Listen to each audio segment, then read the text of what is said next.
Hello बच्चों। आज हम चैप्टर लेने वाले new chapter first chapter of 8th class living world and classification of microbes. Okay, so what is living world? Okay, so living world क्या है? उनके जो माइक्रोबेज स्मॉल स्मॉल ऑर्गेनिज्म रहते हैं उनके क्लासिफिकेशन। ओके, सबसे पहले लिविंग वर्ल्ड क्या है वो देखेंगे। लिविंग वर्ल्ड मतलब कि हमारे अर्थ के ऊपर जितने सारे जो चल फिरते हैं, ओके, सो मेटाबॉलिज्म शो करते हैं। मेटाबॉलिज्म मतलब कि जो हमारे अंदर शरीर में जो एनर्जी रिप्रोडक्शन करते हैं, जनरेशन करते हैं, उन सभी ऑर्गेनिज्म को हम लिविंग कहते हैं। और उस हमारा जो वर्ल्ड है अर्थ, उस पर रहने वाले ऑल दी ऑर्गेनिज्म को हम लिविंग वर्ल्ड कहते हैं। सो क्लासिफिकेशन मतलब कि जो हम जैसे कि हमारी बुक्स रहती हैं, ओके, फिजिक्स की बुक रहने दो, केमिस्ट्री की बुक रहने दो, मैथमेटिक्स की बुक रहने दो, उसे हम कैसे क्लासिफाई करते हैं? मतलब कि इस टेबल के ऊपर हम इस जगह सभी फिजिक्स के बुक रहते हैं, यहाँ पर सभी स्टोरी की बुक, जैसे कि हम क्लासिफाई कर करके रखते हैं, उसे हम क्लासिफिकेशन करते हैं। मतलब कि किसी अनदर एक बहुत सारे ऑब्जेक्ट्स से, बहुत सारे इंस्ट्रूमेंट्स से, उसे हम अलग अलग जगह रखते हैं, उसे हम क्लासिफिकेशन कहते हैं। और हमें किसका क्लासिफिकेशन देखना है यहाँ? माइक्रोब्स। माइक्रोब्स में स्मॉल स्मॉल ऑर्गेनिज्म जो कि हमारे अर्थ के ऊपर रहते हैं, उसका हमें क्लासिफिकेशन देखना है इस चैप्टर में। चलिए स्टार्ट करें अभी बच्चे। Okay, so living world and classification of microbe से फर्स्ट चैप्टर है तुम्हारा। सो चलिए देखते हैं अभी living world. Okay, so biodiversity and need of classification मतलब कि बायोडाइवर्सिटी क्या है और नीड मतलब कि गरज, इंपॉर्टेंस का क्या है, क्लासिफिकेशन क्यों करें, कौन सी भी चीज़ हम करते हैं उसे क्यों करें, उसकी नीड की इंपॉर्टेंस की ज़रूरत है ना। सो हम वो क्लासिफिकेशन क्यों करें भाई? हमें क्या कुत्ते बिल्ली नहीं काटा है जो कुछ भी करे, लेकिन नीड क्या है, इंपॉर्टेंस क्या है, क्लासिफिकेशन क्यों करें वो देखेंगे। यहाँ पर क्यों करेंगे? To study a vast number, हमारे अर्थ के ऊपर वास्ट, अनेक असंख्य ऐसे वास्ट नंबर में, वास्ट मतलब कि मेनी, ओके, मेनी ऐसे असंख्य ऑर्गेनिज्म है, उनकी हर एक के बारे में स्टडी करना है हमें। और हर एक के बारे में स्टडी करने के लिए उन्हें हम कुछ ग्रुप्स में रखते हैं। और ग्रुप्स में रखेंगे तो हमें इजी लगेगा कि उन ऑर्गेनिज्म को स्टडी करने में बहुत इजी लगेगी। ओके, सो हमें जो ये जो वॉस्ट नंबर ऑफ ऑर्गेनिज्म है उनको स्टडी के लिए हमें उन्हें क्लासिफिकेशन करना पड़ता है। एक रीज़न हो गया क्योंकि हम क्लासिफिकेशन करते हैं। So according to 2011 census mean जनगणना, around 87 million species of living organisms are found on the earth including land and sea. Okay, so हमारे अर्थ के ऊपर अकॉर्डिंग टू 2011 सिंसस के हमारे अर्थ के ऊपर 87 मिलियन पेसीज है guys. Okay, 87 million living organism है। कहाँ कहाँ पाए जाते हैं? और लैंड के ऊपर और सी, लैंड और सी के ऊपर 87 मिलियन पेसीज है हमारे अकॉर्डिंग टू 2011 सेंसस के अनुसार। और ये जो हम क्लासिफिकेशन करते हैं क्यों करते हैं? To study a vast number of living organism, हमारे अर्थ के ऊपर जितने भी लिविंग ऑर्गेनिज्म उनके हर एक के बारे में स्टडी करने के लिए हमें क्लासिफिकेशन करना बहुत ज़रूरी है। सो देखिए, बायोडाइवर्सिटी मतलब रहता है हमारे अर्थ के ऊपर, बायो मतलब रहता है लिविंग, डाइवर्सिटी मतलब विविधता, मतलब कि हमारे अर्थ के ऊपर बायो लिविंग ऑर्गेनिज्म, डिफरेंट सारे लिविंग ऑर्गेनिज्म हैं, उन्हें हम बायोडाइवर्सिटी कहते हैं। सो प्रोसेस ऑफ ये देखो बहुत इंपॉर्टेंट डेफिनेशन गाइज, ध्यान में रखो, माइंड में रखो। बायोलॉजिकल क्लासिफिकेशन की define, what is the definition of the biological classification? Okay, so biological मतलब यहाँ पर लिविंग ऑर्गेनिज्म आएंगे, बायो मतलब लिविंग से जुड़ा हुआ रहता है। देखिए, process of dividing living organism into, ये जो बायोलॉजिकल क्लासिफिकेशन है, ये प्रोसेस है लिविंग ऑर्गेनिज्म का, उन्हें ग्रुप्स और सब ग्रुप्स में डिवाइड करते हैं, उस प्रोसेस को हम बायोलॉजिकल क्लासिफिकेशन कहते हैं। सो गाइज, ये आपको स्लाइड समझ आ चुकी होगी। सो नेक्स्ट स्लाइड देखेंगे अभी इन हिस्ट्री में क्या हुआ था। जो क्लासिफिकेशन है हमारे हिस्ट्री मतलब कि इतिहास आएगा। ओके, वो जो हमें बोरिंग लगता है, लेकिन मैं आपको बोरिंग नहीं होने दूंगा। कैसे? देखिए यहाँ पर हिस्ट्री मतलब कि कुछ वैज्ञानिक साइंटिस्ट ने क्या क्या किया। सो 4 साइंटिस्ट थे, उन्होंने क्लासिफिकेशन किसके आधार पर दिया इन हिस्ट्री में देखेंगे। ओके, सो फर्स्ट साइंटिस्ट थे कार्ल लिनियस करके, 1735 में उन्होंने क्या किया, जो हमारे लिविंग वर्ल्ड है मतलब कि लिविंग ऑर्गेनिज्म है उसे दो किंगडम में क्लासिफाई किया। किंगडम मतलब ये एक किंगडम हो गया, ये एक किंगडम हो गया। कार्ल लिलियस ने क्या किया, दो किंगडम दे दिए। एक को हम वो एक को नाम दिया विजिटेबलिया एंड दूसरे को नाम दिया एनिमिलिया। विजिटेबलिया में आता है सभी विजिटेबल्स से रिलेटेड प्लांट्स, लेकिन प्लांट्स हो गए, हर्ब्स, श्रब्स, बड़े बड़े प्लांट्स, और सभी विजिटेबल्स विलिया में डाल दिया। और एनिमिलिया में सभी एनिमल्स एनिमिलिया में डाल दिए। ये किसने किया था? टू किंगडम क्लासिफिकेशन किसने दिया था? कार्ल लिनियस ने। उन्होंने कौन से टू किंगडम तैयार किए? विजिटेबिलिया एंड एनिमिलिया। ओके, विजिटेलिया में सभी विजिटेबल्स वाले प्लांट्स, एनिमिलिया में सभी एनिमल्स वाले प्लांट। सो सेकंड साइंटिस्ट थे हैक्कल। इन्होंने क्या किया? थ्री किंगडम ऑफ क्लासिफिकेशन दी। ये ध्यान में रखो, टू किंगडम क्लासिफिकेशन किसने दिया, थ्री किंगडम क्लासिफिकेशन किसने दिया, फोर किंगडम क्लासिफिकेशन किसने दिया, आपके माइंड में सेट होना चाहिए ये। थ्री किंगडम क्लासिफिकेशन किसने दिया था? हैक्कल ने दिया था। उन्होंने कौन से किंगडम तैयार किए? प्रोटिस्टा में सभी प्रोटिस्टा रहेंगे, प्लांट्स में सभी प्लांट्स रहेंगे, और एनिमल्स में सभी एनिमल्स रहेंगे। मतलब कि इन्होंने क्या किया, अब देखो ये इरेज करता हूँ मैं। इन्होंने क्या किया? थ्री किंगडम्स तैयार किए, 1, 2 और 3। और फर्स्ट किंगडम में क्या किया उन्होंने? सभी प्रोटिस्टा भर दिए। और दूसरे किंगडम में सभी प्लांट्स भर दिए। और तीसरे किंगडम में सभी एनिमल्स उन्होंने एनिमल्स भी भर दिए। मतलब तीन किंगडम तैयार किए, पहले में प्रोटिस्टा, फिर प्लांट्स ऐड कर दिए, फिर तीसरे किंगडम में एनिमल। ये थ्री किंगडम ऑफ क्लासिफिकेशन हैक्कल ने दिया। सो चैतन ओके, ये जो साइंटिस्ट है उन्होंने टू ग्रुप्स दिए। ओके, टू ग्रुप्स कौन कौन के दिए? Prokaryotics and eukaryotic. ये जो प्रोकैरियोटिक्स एंड यूकैरियोटिक, आपको कुछ बातें प्रोकैरियोटिक यूकैरियोटिक पिछली क्लास में हो चुके हैं, लेकिन मैं आपको बताऊंगा what is a prokaryotic and eukaryotic.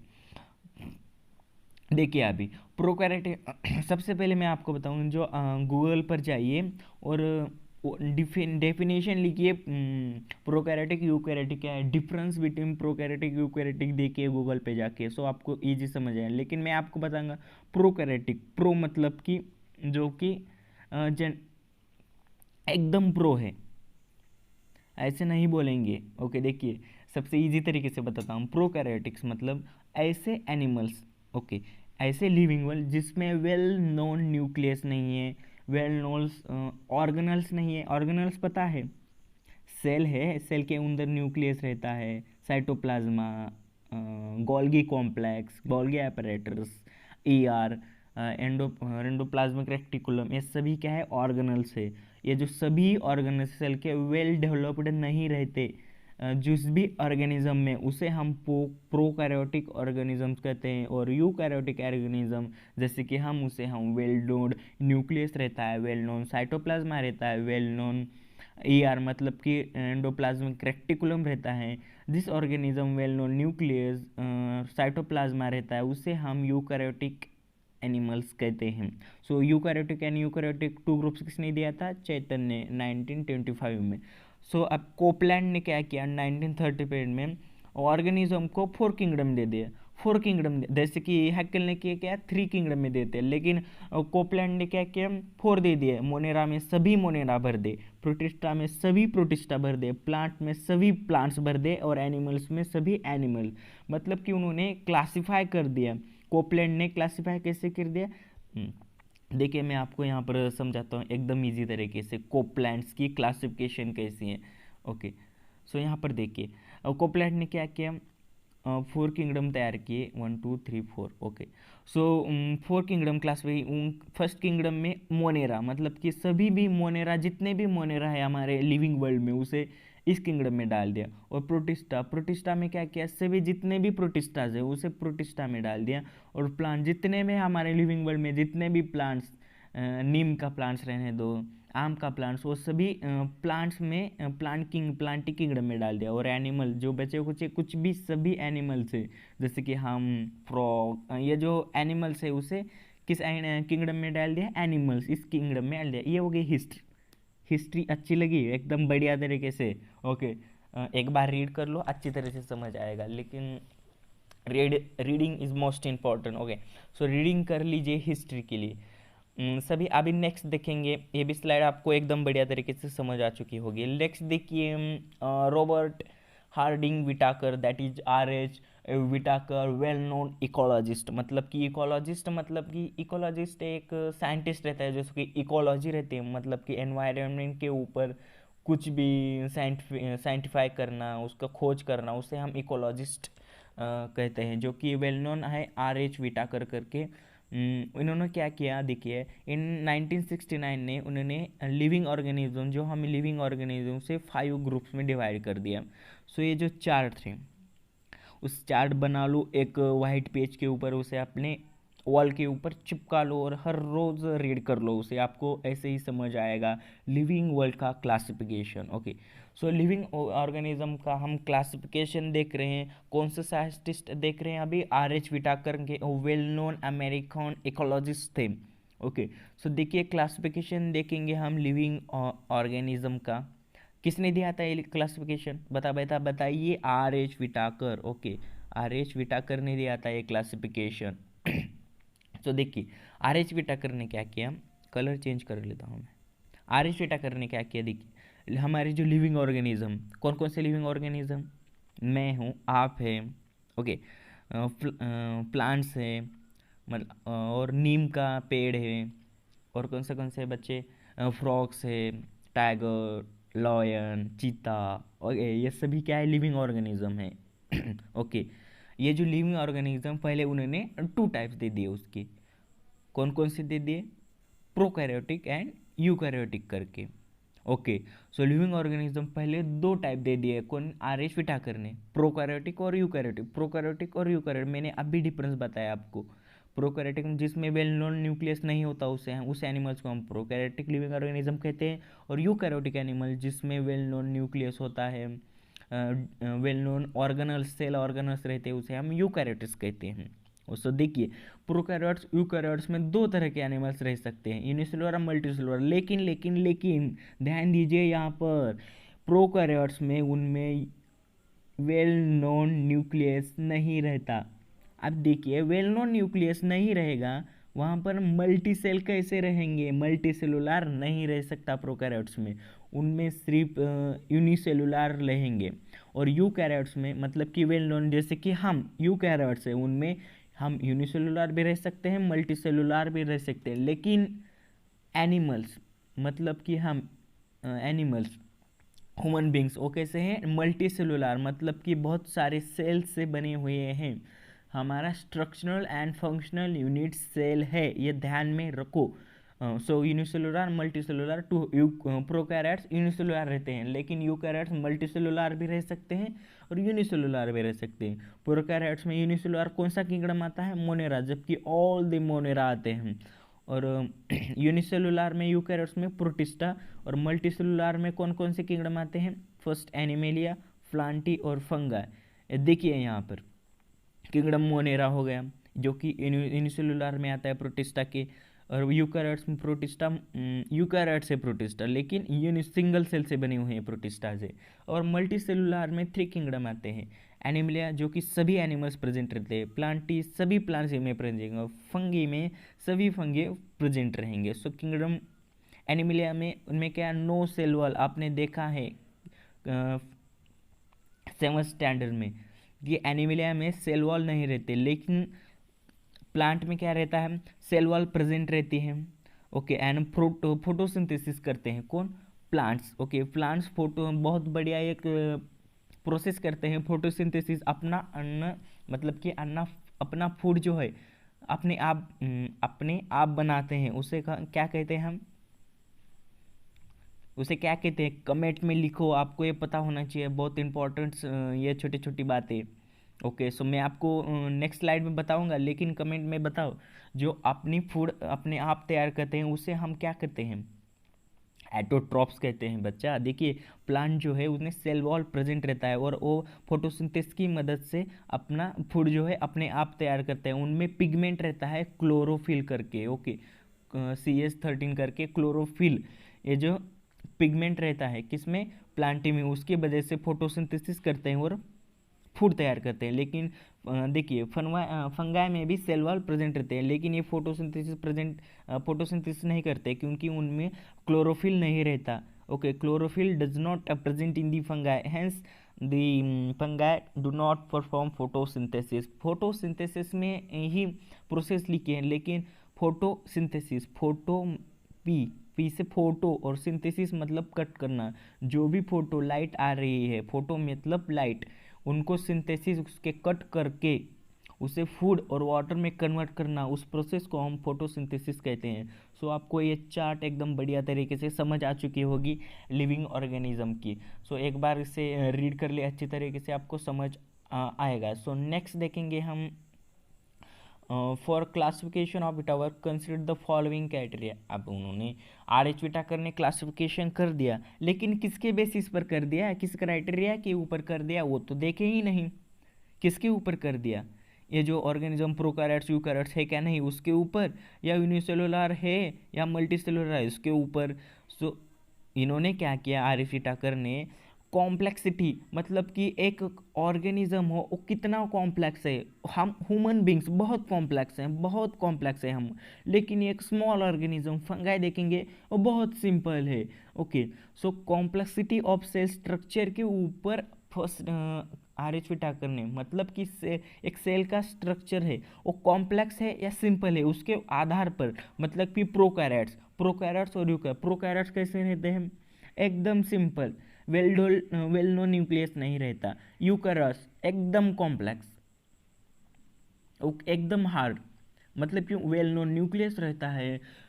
Eukaryotes में डाइजेशन करना पड़ता है, एक्सक्रीशन करना पड़ता है, रिप्रोडक्शन करना, इतने सारे फंक्शन करने पड़ते हैं, इसलिए उसे हम कॉम्प्लेक्सिटी कहते हैं। लेकिन प्रोकैरियोट्स में ऐसा कुछ नहीं करना, एकदम सिंपल तरीके से लाइफ एकदम सिंपल फ्रेंडे से चलती है। मतलब कि प्रोकैरियोट्स जिंदगी कैसी है, एकदम आम जिंदगी रहती है प्रोकैरियोट्स में। लेकिन यूकैरियोट्स में कैसे रहते हैं, मेंटोस जिंदगी, मेंटोस मतलब कि बहुत सारी कॉम्प्लेक्सिटी रहती है यूकैरियोट्स में।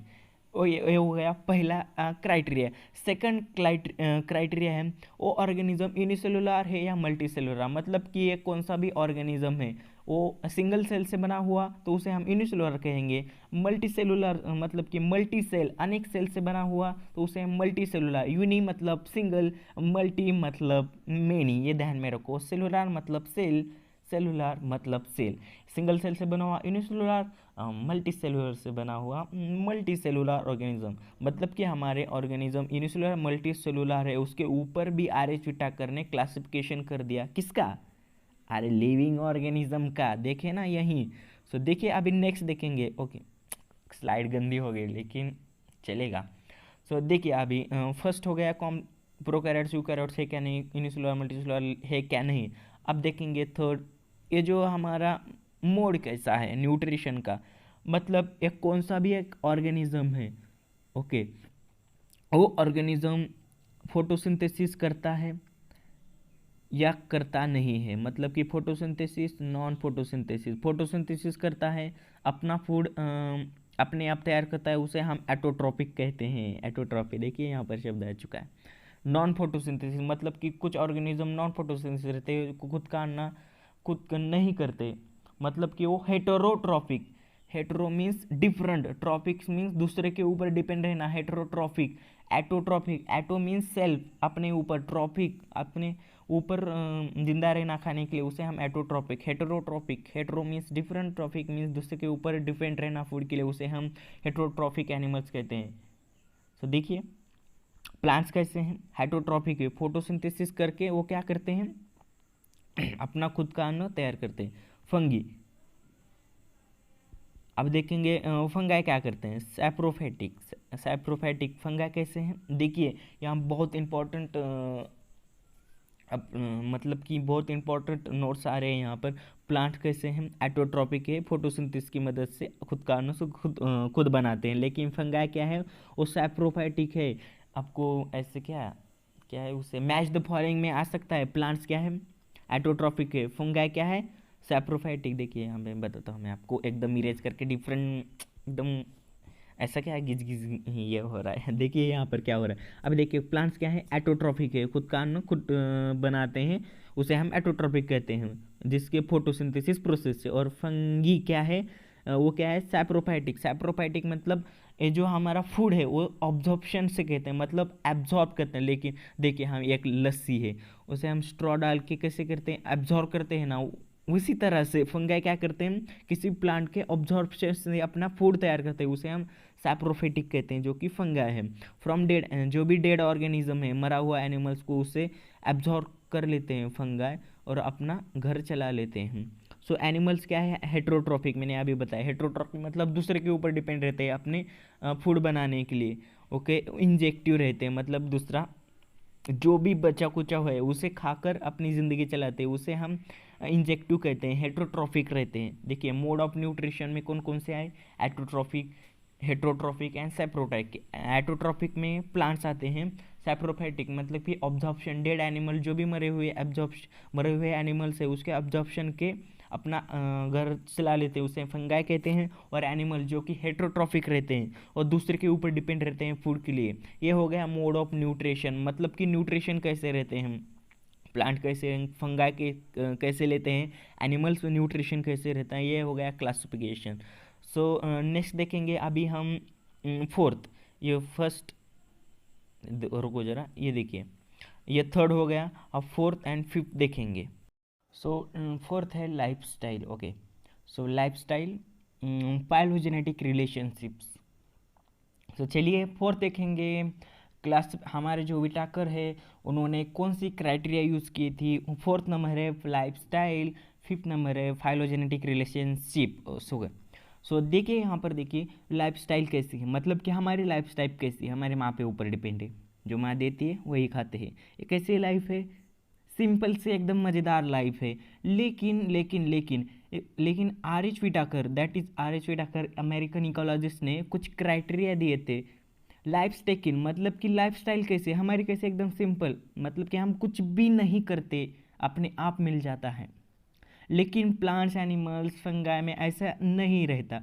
मतलब कि हम एनिमल्स क्या करते हैं, दूसरों से लेते हैं, मतलब हम कंज्यूमर्स हैं। Animals are the consumers. Okay, consume मतलब कुछ लेना, उसे हम कंज्यूमर्स कहते हैं। प्लांट कैसे हैं, प्रोड्यूसर्स है, मतलब कि प्रोड्यूस करते हैं, अपना अन्न प्रोड्यूस करते हैं, फूड कैसे, फोटोसिंथेसिस प्रक्रिया से। ओके, सो फंगाई कैसे, डिकम्पोजर्स है, मतलब कि जी जो भी डेड एनिमल्स रहता है वो मतलब कि वो मर जाता है, वो उसे डिकम्पोज कर देते हैं, मतलब कि कुछ, मतलब इतना छोटा, इतना बड़ा एनिमल्स है उसे उतना छोटा, मतलब कि छोटे टुकड़ों में बांट देते हैं, उसे हम डिकम्पोजर्स कहते हैं।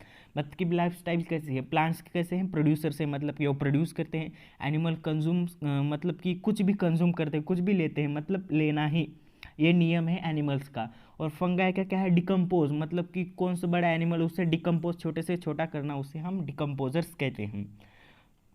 ओके, सो फिफ्थ है phylogenetic relationship.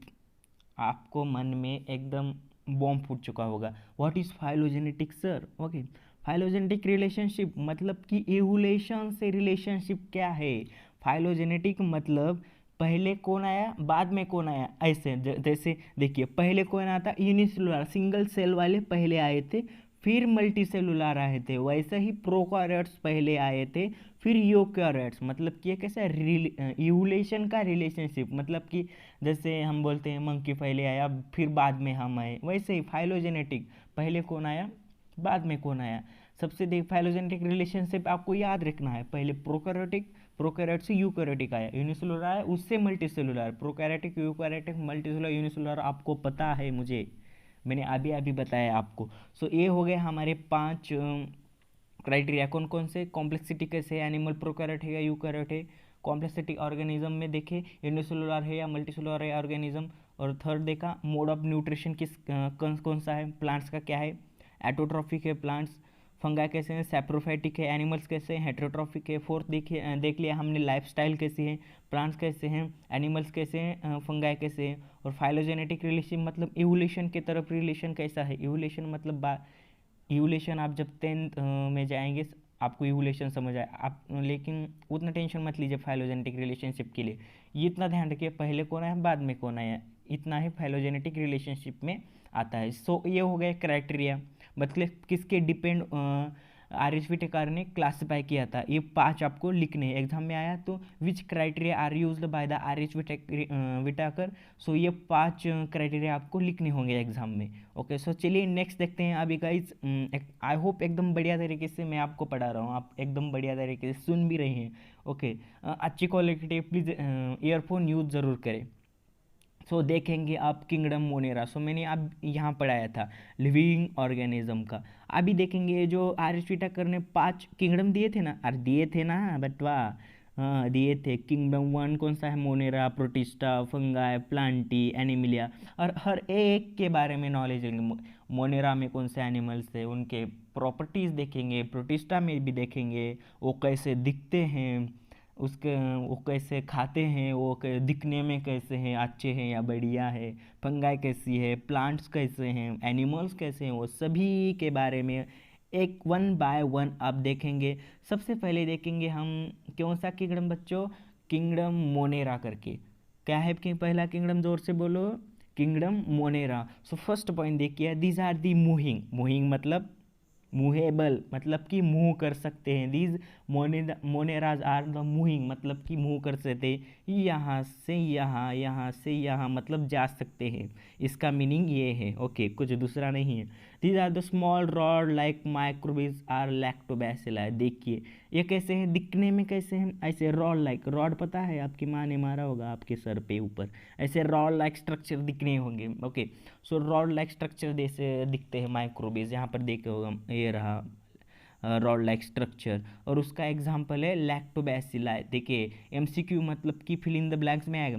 Rod like Monera, lactobacilli rod like structure जैसा दिखता है, ये हो गया रॉड लाइक स्ट्रक्चर। ओके, वो कैसे हैं दिखने? वो मूविंग है, मतलब यहाँ से वहाँ चल सकते हैं। ओके, दिखने में कैसे हैं? Rod like structure like lactobacilli रहते हैं। देखिए next point, all type of bacteria and blue green algae are included in the kingdom Monera. So देखिए बहुत इंपॉर्टेंट पॉइंट, किंगडम मोनेरा में कौन कौन से माइक्रो ऑर्गेनिज्म आते हैं? सबसे पहले ऑल द बैक्टीरिया, जितने भी बैक्टीरिया हैं वो किस में आते हैं? मोनेरा में। और ब्लू ग्रीन algae, जितने भी algae, ओके, जो कि ब्लू ग्रीन algae है, ब्लू ग्रीन शो करती है ना, वो जितने भी algae है और बैक्टीरिया है, these are included in the kingdom Monera. ध्यान में रखो, माइंड में सेट कर लो। से जितने भी बैक्टीरिया और ब्लू ग्रीन algae है, these are the all included in the Monera. कौन से किंगडम में आती है? मोनेरा। सो देखिए एग्जाम्पल देख लेते हैं हम।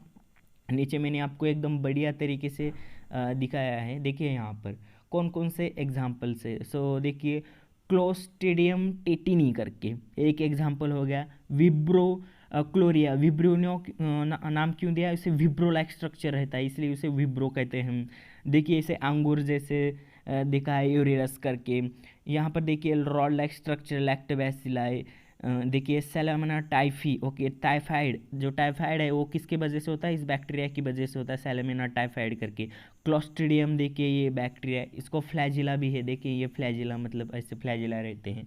ये हो गए सभी एग्जाम्पल्स ऑफ दी मोनेरा करके। सो चलिए नेक्स्ट, इसमें देखिए कौन कौन से है, बहुत इंपॉर्टेंट बैक्टीरिया और ब्लू ग्रीन आर्गी है जो मोनेरा में आते हैं, ये ध्यान में रखो आपको। सो देखिए नेक्स्ट पॉइंट, ये तो हमने देख लिया कौन से हैं। देखिए अब कैरेक्टरिस्टिक्स के बारे में देखेंगे मोनेरा के। सो ये कुछ इन्फॉर्मेशन अबाउट मोनेरा, लेकिन कैरेक्टरिस्टिक देखेंगे वो ऑर्गेनिज्म। कैरेक्टरिस्टिक में क्या लिखना है? सबके मोनेरा, प्रोटिस्टा, फंगी, प्लांटी, इन सब की कैरेक्टरिस्टिक में आपको एक वो ऑर्गेनिज्म यूनिसेलुलर या मल्टीसेलुलर लिखना है, वो एटोट्रॉफिक का हेटोट्रॉफिक लिखना है, वो प्रोकैरियोटिक्स का यूकैरियोट्स है, उसमें फ्लैजिला है क्या नहीं, वो कौन सा फंक्शन परफॉर्म करते हैं, ये सभी कैरेक्टरिस्टिक्स में आएंगे। मतलब देखिए यकीन सब में ही रहने दो, मतलब कैरेक्टरिस्टिक कैसे करेंगे? मैं काला हूँ या गोरा हूँ, मेरी नाक कैसी है, मैं दिखने में कैसा हूँ, ये सभी देखेंगे ना आप कैरेक्टरिस्टिक में। वैसे ही मोनेरा में वैसे ही देखेंगे वो कैसे, वो यूनिसेलुलर है या नहीं। मतलब कि ये जो मोनेरा है, मोनेरा सबसे पहले आए थे, मतलब इवोल्यूशन की तरफ देखिए, सबसे पहले आने वाले, जैसे कि हम भी नहीं आए थे, हम किससे पैदा हुए? वो सिंगल सेल से पैदा हुए हैं। मतलब कि हमारा जो ऑर्गेनिज्म है वो कैसे पैदा हुआ है? सिंगल सेल से। मतलब सिंगल सेल कैसे है? यूनिसेलुलर।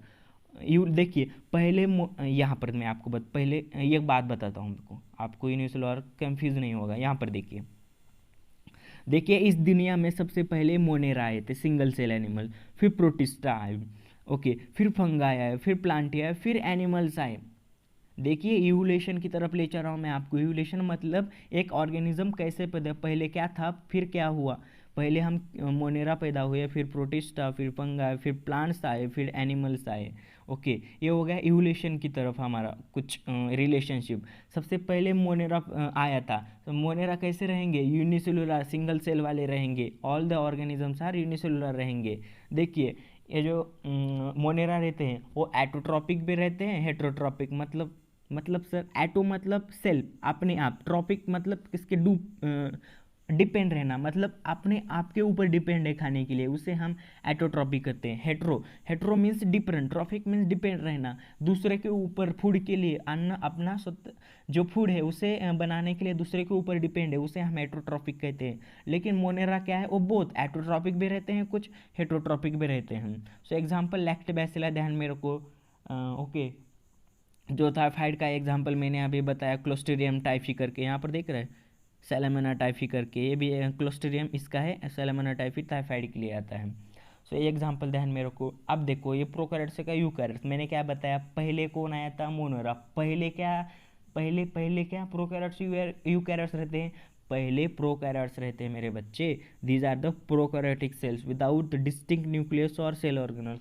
देखिए पहले प्रोकैरियोट्स मतलब डिस्टिंक्ट मतलब न करत रहेंगे, कैसे, न्यूक्लियस भी अच्छे से नहीं ना, सेल ऑर्गेनल्स भी अच्छे से नहीं रहेंगे। ये हो गया मोनेरा। ओके, ये की ध्यान में इवोल्यूशन क्राइटेरिया, मैंने जो क्राइटेरिया बताते हैं उसके ऊपर ही डिपेंड है। मोनेरा सबसे पहले आया था, मतलब सबसे पहले पहले कौन कौन से आए थे, यूनिसेलुलर सबसे पहले वाले थे, एटोट्रॉपिक हेटरोट्रॉपिक थे, और प्रोकैरियोटिक्स थे। प्रोकैरियोटिक मतलब कि डिस्टिंक्ट मतलब नहीं रहता अच्छे से, क्या, न्यूक्लियस। ओके, एक सेल है, उस सेंटर में क्या रहता है, न्यूक्लियस। सेल ऑर्गेनल्स मतलब कि एक साइटोप्लाज्मा, ये सेल वॉल हो गया, ये जो माइटोकॉन्ड्रिया हो गई, ई आर गोल्गी कॉम्प्लेक्स है, ये सभी सेल ऑर्गेनल्स है सेल के, वो नहीं रहते, वो डिस्टिंक्ट रहते हैं, मतलब कि रहते ही नहीं ऐसे प्रोकैरियोट्स। ये हो गया कुछ कैरेक्टरिस्टिक्स ऑफ मोनेरा। सो देखिए नेक्स्ट स्लाइड देखते हैं हम, किंगडम टू प्रोटिस्टा करके। मोनेरा तो कंप्लीट हो जाएगा, ये सभी आप रीड कर लो। एग्जाम्पल ध्यान में रखो, एक दो, ये मूविंग, ये भी ध्यान में रखो, उसमें बैक्टीरिया और ग्लूब्रिन, जो ब्लू ग्रीन आल्गी है उसे किंगडम मोनेरा में भी आती है। और कुछ इंपॉर्टेंट कैरेक्टरिस्टिक्स ध्यान में रखो। ये हो गया कैरेक्टरिस्टिक्स ऑफ मोनेरा करके। सो कैरेक्टरिस्टिक्स ऑफ अभी प्रोटिस्टा देखेंगे। सो सेकंड क्या है, यहाँ पर देखो सेकंड क्या है, ये देखो सेकंड क्या है, प्रोटिस्टा के बारे में देखेंगे हम, प्रोटिस्टा। ओके, सो चलिए प्रोटिस्टा के बारे में देखते हैं। जो मोटाइल विथ इरेगुलर शेप, ये जो प्रोटिस्टा में जितने भी माइक्रो ऑर्गेनिज्म आते हैं वो सब आर मोटाइल। सब मोटाइल मतलब मुंह करने वाले बच्चों, मुंह ऐसे, एक जगह से उधर चला मैं कहाँ। ओके, ऐसे वाले मतलब कि एक जगह से दूसरे जगह जाने वाले को हम मोटाइल कहते हैं।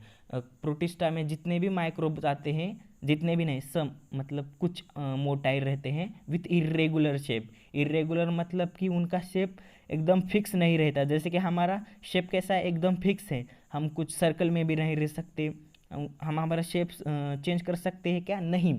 लेकिन जो प्रोटिस्टास है वो इरेगुलर शेप मतलब कि डिफरेंट डिफरेंट शेप के ऊपर रहते हैं। देखिए वॉल्वेस के सर्कुलर शेप में, यूग्लूना कैसे किसी कोन की शेप में है, ये देखिए अमीबा एकदम इरेगुलर से शेप में रहते हैं। पैरामीशियम देखिए यहाँ से चप्पल की शेप में रहता है पैरामीशियम, देखिए कुछ भी शेप में, कुछ भी, लेकिन इरेगुलर शेप रहता है। ओके, सो प्रोटिस्टा में जितने भी माइक्रोब्स वो कैसे हैं, सब मोटाई रहते हैं और सब इरेगुलर शेप रहता है। These are एमोबिए। एमोबिए मतलब कि ये जो एक देखिए मैं आपको एमोबिए का अर्थ बताता हूँ। सबसे पहले एमोबिए क्या रहता है, एक हो गया अमीबा हमारा, उसके ऊपर छोटे छोटे छोटे स्ट्रक्चर रहते हैं, उसे हम एमोबिए कहते हैं। जो कि वो क्या रहते हैं, मोटाइल रहते हैं, मतलब कि इधर इधर भाग सकते हैं, इरेगुलर शेप भी है उनका। ये हो गया कुछ इंपॉर्टेंट पॉइंट्स अबाउट प्रोटिस्टा। कौन से वो मोटाइल रहते हैं, वो इरेगुलर शेप में रहता है। दीज आर द एमीबे, उसे हम एमीबे कहते हैं। एग्जाम्पल ध्यान में रखो,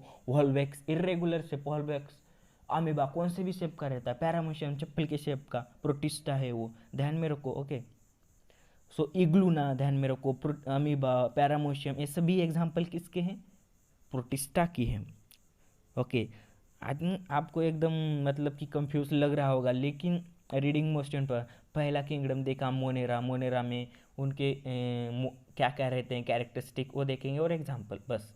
किंगडम प्रोटिस्टा देखेंगे, उसके एग्जाम्पल देखेंगे कुछ। एग्जाम्पल क्या है? अमीबा, पैरामोशियम, इग्लूना, ये दो भी ध्यान में रखो बस हो गए। और उनका शेप कैसा है और मोटाइल है क्या नहीं, और लिखना है आपको एग्जाम में। देखिए प्रोटिस्टा कुछ एग्जाम्पल हो गए, यहाँ पर देख लिया हमने। सो नेक्स्ट देखेंगे कैरेक्टरिस्टिक्स। ओके, सो कैरेक्टरिस्टिक्स बहुत इंपॉर्टेंट है, सभी देखेंगे कैरेक्टरिस्टिक्स। ध्यान दो यहाँ पर, यहाँ मत देखो, देखिए यहाँ पर कैरेक्टरिस्टिक्स क्या है। देखो फर्स्ट कैरेक्टरिस्टिक क्या देख रखा है मेरे लाल बाल गोपालो? Protistas are the single cell organism. हाँ, सिंगल सेल मतलब ये भी सिंगल है, हम भी सिंगल, सभी लोग सिंगल ही सिंगल। देखिए प्रोटिस्टा क्या है और सिंगल सेल ऑर्गेनिज्म, मैंने क्या बताया? सिंगल सेल्ड ऑर्गेनिज्म को क्या कहते हैं? सिंगल सेल ऑर्गेनिज्म को यूनिसेलुलर कहते हैं, with well defined nucleus enclosed in nuclear membrane. देखिए फर्स्ट पॉइंट में आपको यूनिसेलुलर है या प्रोकैरियोट है, यूकैरियोट देखे रखा है। देखिए सिंगल सेल मतलब ये ऑर्गेनिज्म कैसे रहते हैं? यूनिसेलुलर। वेल डिफाइंड न्यूक्लियर मतलब अच्छे वाला न्यूक्लियस है भाई, न्यूक्लियर में मेम्ब्रेन भी है, मतलब उसे क्या कहेंगे? यूकैरियोट्स या प्रोकैरियोट्स? यूकैरियोट्स। प्रोकैरियोट्स में वेल नोन न्यूक्लियस नहीं रहता, लेकिन प्रोकैरियोट्स में वेल नोन न्यूक्लियस नहीं रहता और यूकैरियोट्स में रहता है। मतलब ये ऑर्गेनिज्म कैसे हैं? यूकैरियोटिक मेरे प्यारे बच्चों। कैसे सर? प्रोकैरियोट्स में सिंगल वेल डेवलप्ड न्यूक्लियस नहीं रहता, सेल ऑर्गेनल्स नहीं रहते, उसे हम प्रोकैरियोट्स कहते हैं। और यूकैरियोट्स ऑर्गेनिज्म जिस उस ऑर्गेनिज्म को उसे वेल डिफाइंड एक न्यूक्लियस रहता है, जैसे कि न्यूक्लियर मेम्ब्रेन रहता है, साइटोप्लाज्मा, जो सेल ऑर्गेनल्स है वैसे वो रहते हैं, उसे हम यूकैरियोट्स कहते हैं। पहले पॉइंट में बताया करा यूनिसेलुलर है ये और यूकैरियोटिक है ऑर्गेनिज्म ये सभी। दे हैव सूडोपोडिया और हेयर लाइक सिलिया और white like flagella for locomotion. देखिए यहाँ पर कुछ इंपॉर्टेंट शब्द से आए हैं, मैं आपको सीडोपोडिया सबसे पहले बताऊंगा। सीडोपोडिया, सीडो मतलब होता है फाल्स, सीडो मतलब फाल्स, सीडो मतलब फाल्स नहीं है लेकिन दिखाते नहीं, उसे हम सीडोफोलिया। लेकिन देखिए एक बच्चा रहता है उसमें इतना सारा नॉलेज है लेकिन दिखने में क्या है? एकदम डल, सीडो, उसे हम सीडो कहेंगे। है लेकिन दिखाते ही नहीं, उसे हम सीडोपोडिया कहेंगे। सीडोपोडिया समझ आ चुका है? दीज आर द सीडोपोडिया, मतलब कि हेयर लाइक स्ट्रक्चर है लेकिन वो दिखाते नहीं हैं। हेयर लाइक सीलिया है, देखिए हेयर को हाथ लगाइए, दिख रहे हैं ऐसे हेयर, उसे हम हेयर लाइक सीलिया कहते हैं। White like flagella, again here पर हाथ लगाए, आपको दिख रहा है फ्लैजिला जैसे? अरे लगाइए अपने हेयर को हाथ, वैसे ही किसी भी हेयर का हाथ लगाती है, उसमें लगाने में क्या हो रहा है? देखिए फ्लैजिला जैसे दिख रहा है ना, उसे हम फ्लैजिला कहते हैं। और ये फ्लैजिला किसके लिए रहता है? लोकोमोशन, मतलब कि मैं आपको यहाँ पर बताता हूँ फ्लैजिला कैसे रहता है एकदम बढ़िया तरीके से, सबको चिमटा के आपके लिए ही बनाया है ये चैनल। आपको समझाऊंगा तो किसको समझाऊंगा बच्चों? देखिए यहाँ पर मतलब कि एक सरफेस है, एक सरफेस, उसमें क्या रहते हैं? ऐसे फ्लैजिला रहते हैं, ऐसे फ्लैजिला, ये फ्लैजिला है, hair like structure, white flagella. ये फ्लैजिला किसके लिए है? मतलब कि कुछ डस्ट पार्ट, देखिए हमारे नाक में जो हेयर्स रहते हैं वो फ्लैजिला की जैसे ही काम करते हैं, मतलब कि डस्ट पार्टिकल आया उसे ऐसे फ्लैजिला की तरफ इधर इधर ऐसे करके, इधर इधर इधर क्या करते हैं? ऐसे पुश करते हैं, ये फ्लैजिला का काम होता है। और उसे इंग्लिश में क्या कहते हैं? लोकोमोशन कहते हैं। क्या कहते हैं? लोकोमोशन, मतलब कि इस जगह से दूसरे जगह पर आना, उसे लोकोमोशन कहते हैं। ये है काम है फ्लैजिला का, मतलब कि फ्लैजिला किसके लिए इंपॉर्टेंस है? लोकोमोशन करने के लिए। These are the pseudo like hair like cilia रहते हैं, वाइट लाइक फ्लैजिला रहते हैं, किसके लिए? लोकोमोशन, मतलब एक ऑब्जेक्ट को दूसरी जगह आना, उसे हम लोकोमोशन कहते हैं। और ये फ्लैजिला काम क्या करता है? लोकोमोशन का करता है। और ये किंगडम प्रोटिस्टा में क्या क्या रहते हैं? सीडोपोडिया हेयर लाइक स्ट्रक्चर लेते हैं फ्लैजिला, जो कि लोकोमोशन के काम आता है। और ये एटोट्रॉपिक है, हेट्रोट्रॉपिक, ये सभी एटोट्रॉपिक है और कुछ हेट्रोट्रॉपिक है। देखिए कुछ एटोट्रॉपिक है, कुछ हेट्रोट्रॉपिक है। एटोट्रॉपिक मतलब अपने आप फूड बनाने वाले कौन कौन से हैं? यूग्लूना है, वॉल्वैक्स है, और उनमें क्लोरोप्लास्ट रहता है। देखिए जिस भी प्लांट्स में क्लोरोप्लास्ट रहता है वो सभी ऑर्गेनिज्म एटोट्रॉप्स है। देखिए क्लोरोप्लास्ट किन किन में रहता है? इग्लूना और वॉल्वैक्स में रहता है, और हमारे ट्री में रहता है, मैंगो ट्री, पपाया ट्री में भी रहता है क्लोरोप्लास्ट। उनके वजह से ये क्या करते हैं, फूड तैयार करते हैं, उसे हम एटोट्रॉप्स कहते हैं। देखिए हेटरोट्रॉप्स मतलब दूसरे के ऊपर डिपेंड रहते हैं, जैसे कि अमीबा हो गया। अमीबा, देखिए अमीबा ग्रीन कलर का है, दिखता है, लेकिन उनमें क्लोरोप्लास्ट नहीं रहता, वो हेट्रोट्रॉप से दूसरे के ऊपर डिपेंड है। पैरामोशियम भी दूसरे के ऊपर डिपेंड है, किसके लिए, अपने फूड, अपने जीवनचर्या को चलाने के लिए, अपने फूड बनाने के लिए। वो अपने आप पे ऊपर डिपेंड नहीं है, हेट्रो मतलब कि दूसरे के ऊपर डिपेंड है, उसे हम हेट्रोट्रॉप्स कहेंगे। देखिए प्रोटिस्टा के बारे में क्या क्या कैरेक्टर्स, ये क्या है, यूनिसेलुलर सिंगल सेल न्यूक्लियस रहता है, वेल डिफाइंड न्यूक्लियस मतलब यूकैरियोट से वो pseudopodia like share like structure दिखाते हैं, फ्लैजेला जैसे, जो कि लोकोमोशन में काम आता है। लोकोमोशन की जगह मूवमेंट भी लिख सकते हैं यहाँ पे एग्जाम में। और ये दो भी हेटरोट्रॉपिक यानी एटोट्रॉफिक दो बहुत रहते हैं। सो एटोट्रॉप का एग्जाम्पल लिखिए ईवी, ट्रिक ध्यान में रखा है, ईवी मतलब यूग्लिना वॉल्वेक्स, और हेटरोट्रॉप्स में एपी मतलब कि अमीबा और पैरामीशियम हेटरोट्रॉप्स हो गए। सो नेक्स्ट किंगडम देखेंगे हम फंगाई। ओके सो चलिए गाइस उनके कैरेक्टरिस्टिक्स के बारे में देखते हैं फंगाई के। ठीक है, अभी किंगडम फंगी करके, सो एक ध्यान में रखो, मैं कभी कभी उसे फंगाई भी बोलता हूँ और फंगी भी बोलता हूँ। सो प्रॉपर प्रोनाउंसिएशन है फंगी करके। सो फंगाई पर ध्यान ना दें, लेकिन मैं ही बोल ही देता हूँ, मुंह से निकल ही जाता है। सो प्रॉपर प्रोनाउंसिएशन बहुत ज़रूरी है, लेकिन फंगी करके है। सो हम देखेंगे किंगडम फंगी, उसके कैरेक्टरिस्टिक के बारे में देखिए वो कैसे हैं। देखिए these are non green eukaryotic heterotrophic organism. कौन कौन से हैं, नॉन ग्रीन मतलब नॉन ग्रीन है, इनका कलर मतलब दिखने में कैसे हैं, कैसे हैं, नॉन ग्रीन मतलब ग्रीन कलर जैसे। देखिए हमें यहाँ पर देखा था हमने किंगडम प्रोटिस्टा के, यह देखिए प्रोटिस्टा के अमीबा कैसे हैं, दिखने में ग्रीन कलर के रहते हैं। लेकिन यहाँ पर जब हम फंगी, ओके सो फंगी के ऊपर जब आएंगे तो वो नॉन ग्रीन है यूकैरियोट्स से। प्रोकैरियोट्स यूकैरियोट्स मैंने डिफरेंस बताया है आपको। और ये हेट्रोट्रॉफिक ऑर्गेनिज्म है, ये सभी हेट्रोट्रॉफिक मतलब दूसरे के ऊपर डिपेंड रहते हैं। Most of them are saprotrophic. Saprotrophic मैंने बताया था, जो डी डेड ऑर्गेनिज्म मतलब मरा हुआ कुछ ऑर्गेनिज्म है, उसको एब्जॉर्प्शन से जो भी बचा कुचा फूड मिलता है उसे हम सैप्रोट्रोप्स कहते हैं, जो कि दूसरे एब्जॉर्प्शन से प्रोसेस से वो फूड बना लेते हैं। मोस्ट ऑफ देम फंगाई में कितने सैप्रोट्रोप्स रहते हैं। They feed upon decaying organic matter, मैंने अभी बताया मतलब मरे हुए इंसान के ऊपर फीड करते हैं एब्जॉर्प्शन करके, उसे हम सैप्रोट्रोप्स कहते हैं। जो कि दे फीड मतलब कि ऊपर डिपेंड रहते हैं, डिकेइंग ऑर्गेनिक मैटर मतलब कि जो डेड बॉडीज़ हैं उसके ऊपर डिपेंड रहना, जो ऑर्गेनिक मैटर उसके ऊपर डिपेंड रहते हैं, किसके लिए, फूड के लिए। Their cell wall is made up tough and complex. देखिए इसे इरेज करता हूँ फिर बताऊँगा मैं आपको एकदम अच्छी तरीके से। सो जो उनका सेल वॉल है कैसा रहता है, टफ और कॉम्प्लेक्स शुगर से बना होता है, उसे हम चीटीन कहते हैं। Okay so chitin is the complex sugar, जो कि जो हमारी फंगा है उसके कॉम्प्लेक्स शुगर से बना हुआ रहता है। क्या उसका नाम क्या है, चिटिन करके। ये जो फंगा है उसकी जो सेल वॉल रहती है, ओके ये जो सेल है हमारा उसकी जो वॉल रहती है वो किस किस कॉम्प्लेक्स शुगर से बना होता है, चिटिन करके। किन में किन किंगडम में, फंगाई करके। वो सब देखिए, some fungi are thread like. Thread like मतलब ऐसी थ्रेड लाइक दूरी देखी होगी कभी, उसे हम थ्रेड लाइक स्ट्रक्चर कहते हैं। And may nuclei are present in the cytoplasm. Cytoplasm पता है आपको, नहीं पता तो मैं अभी बता दूंगा आपको।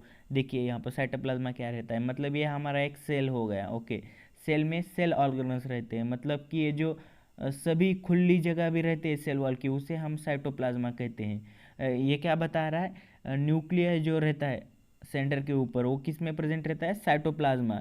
ये जो सम फंगाई में क्या थ्रेड लाइक स्ट्रक्चर रहते हैं सम फंगाई, और न्यूक्लियस किस में प्रेजेंट रहते हैं, साइटोप्लाज्मा। ये जो बची कुची जगह रहती है सेल की उसके फ्री जगह, उसे हम साइटोप्लाज्मा कहते हैं। ये क्या है, साइटोप्लाज्मा सेल ऑर्गेनल्स है। पिछली क्लास में आपने पिछली क्लास नहीं पिछली स्टैंडर्ड में पढ़ा है आपको ऑल द सेल ऑर्गेनल्स कौन कौन से हैं। सो ये हो गया कैरेक्टरिस्टिक्स ऑफ फंगी करके। सो नेक्स्ट देखिए, फंगी की डायग्राम आपको बहुत याद रखनी है। ओके याद रखो, दिमाग में रखो, कहाँ रखना है वो रखो, लेकिन फंगी की डायग्राम एकदम बढ़िया तरीके से ध्यान में रखो। सो देखिए डायग्राम देखते हैं अभी फंगी की, क्या क्या कुछ टर्म्स आए हैं यहाँ पर। एपोमिक्सिक्स क्या है, सैप्रोजियम क्या है, उसके टर्म्स रिलेट करो सिर्फ, मतलब उसे इतना भी हाईली मत लो, सिर्फ रिलेट करके रखना है आपको फंगाई कौन कौन से टर्म है। देखिए ये जो रूट लाइक स्ट्रक्चर रहते हैं नीचे, ऐसे रूट लाइक स्ट्रक्चर है ना फंगाई के, उसे हम क्या कहते हैं, rhizoids. These are the root like structure. जो प्लांट्स में राइजोइड्स, प्लांट्स में क्या रहते हैं, रूट्स रहते हैं, वैसे ही फंगी पे राइजोइड्स रहते हैं। ये देखिए ये क्या गोला, ये क्या, एक गोला रहता है ऐसा, इस गोले को क्या नाम दो, स्पायरोंजियम करके उसका नाम रहता है। स्पायरोंजियम में स्पोर्स रहते हैं, छोटे छोटे छोटे छोटे स्पोर्स, ये दिखाई दे रहा है आपको, ये छोटे छोटे स्पोर्स रहते हैं किसमें, स्पायरोंजियम में। सो ये मोटा गोला को क्या कहते हैं, स्पोरोंजियम कहते हैं। ओके, और ये जो बेस है, इस बेस को क्या कहते हैं, देखो यहाँ पर कलर चेंज कर लेता हूँ, ये जो बेस है, इस बेस को हम क्या कहते हैं, एपोफाइसिस।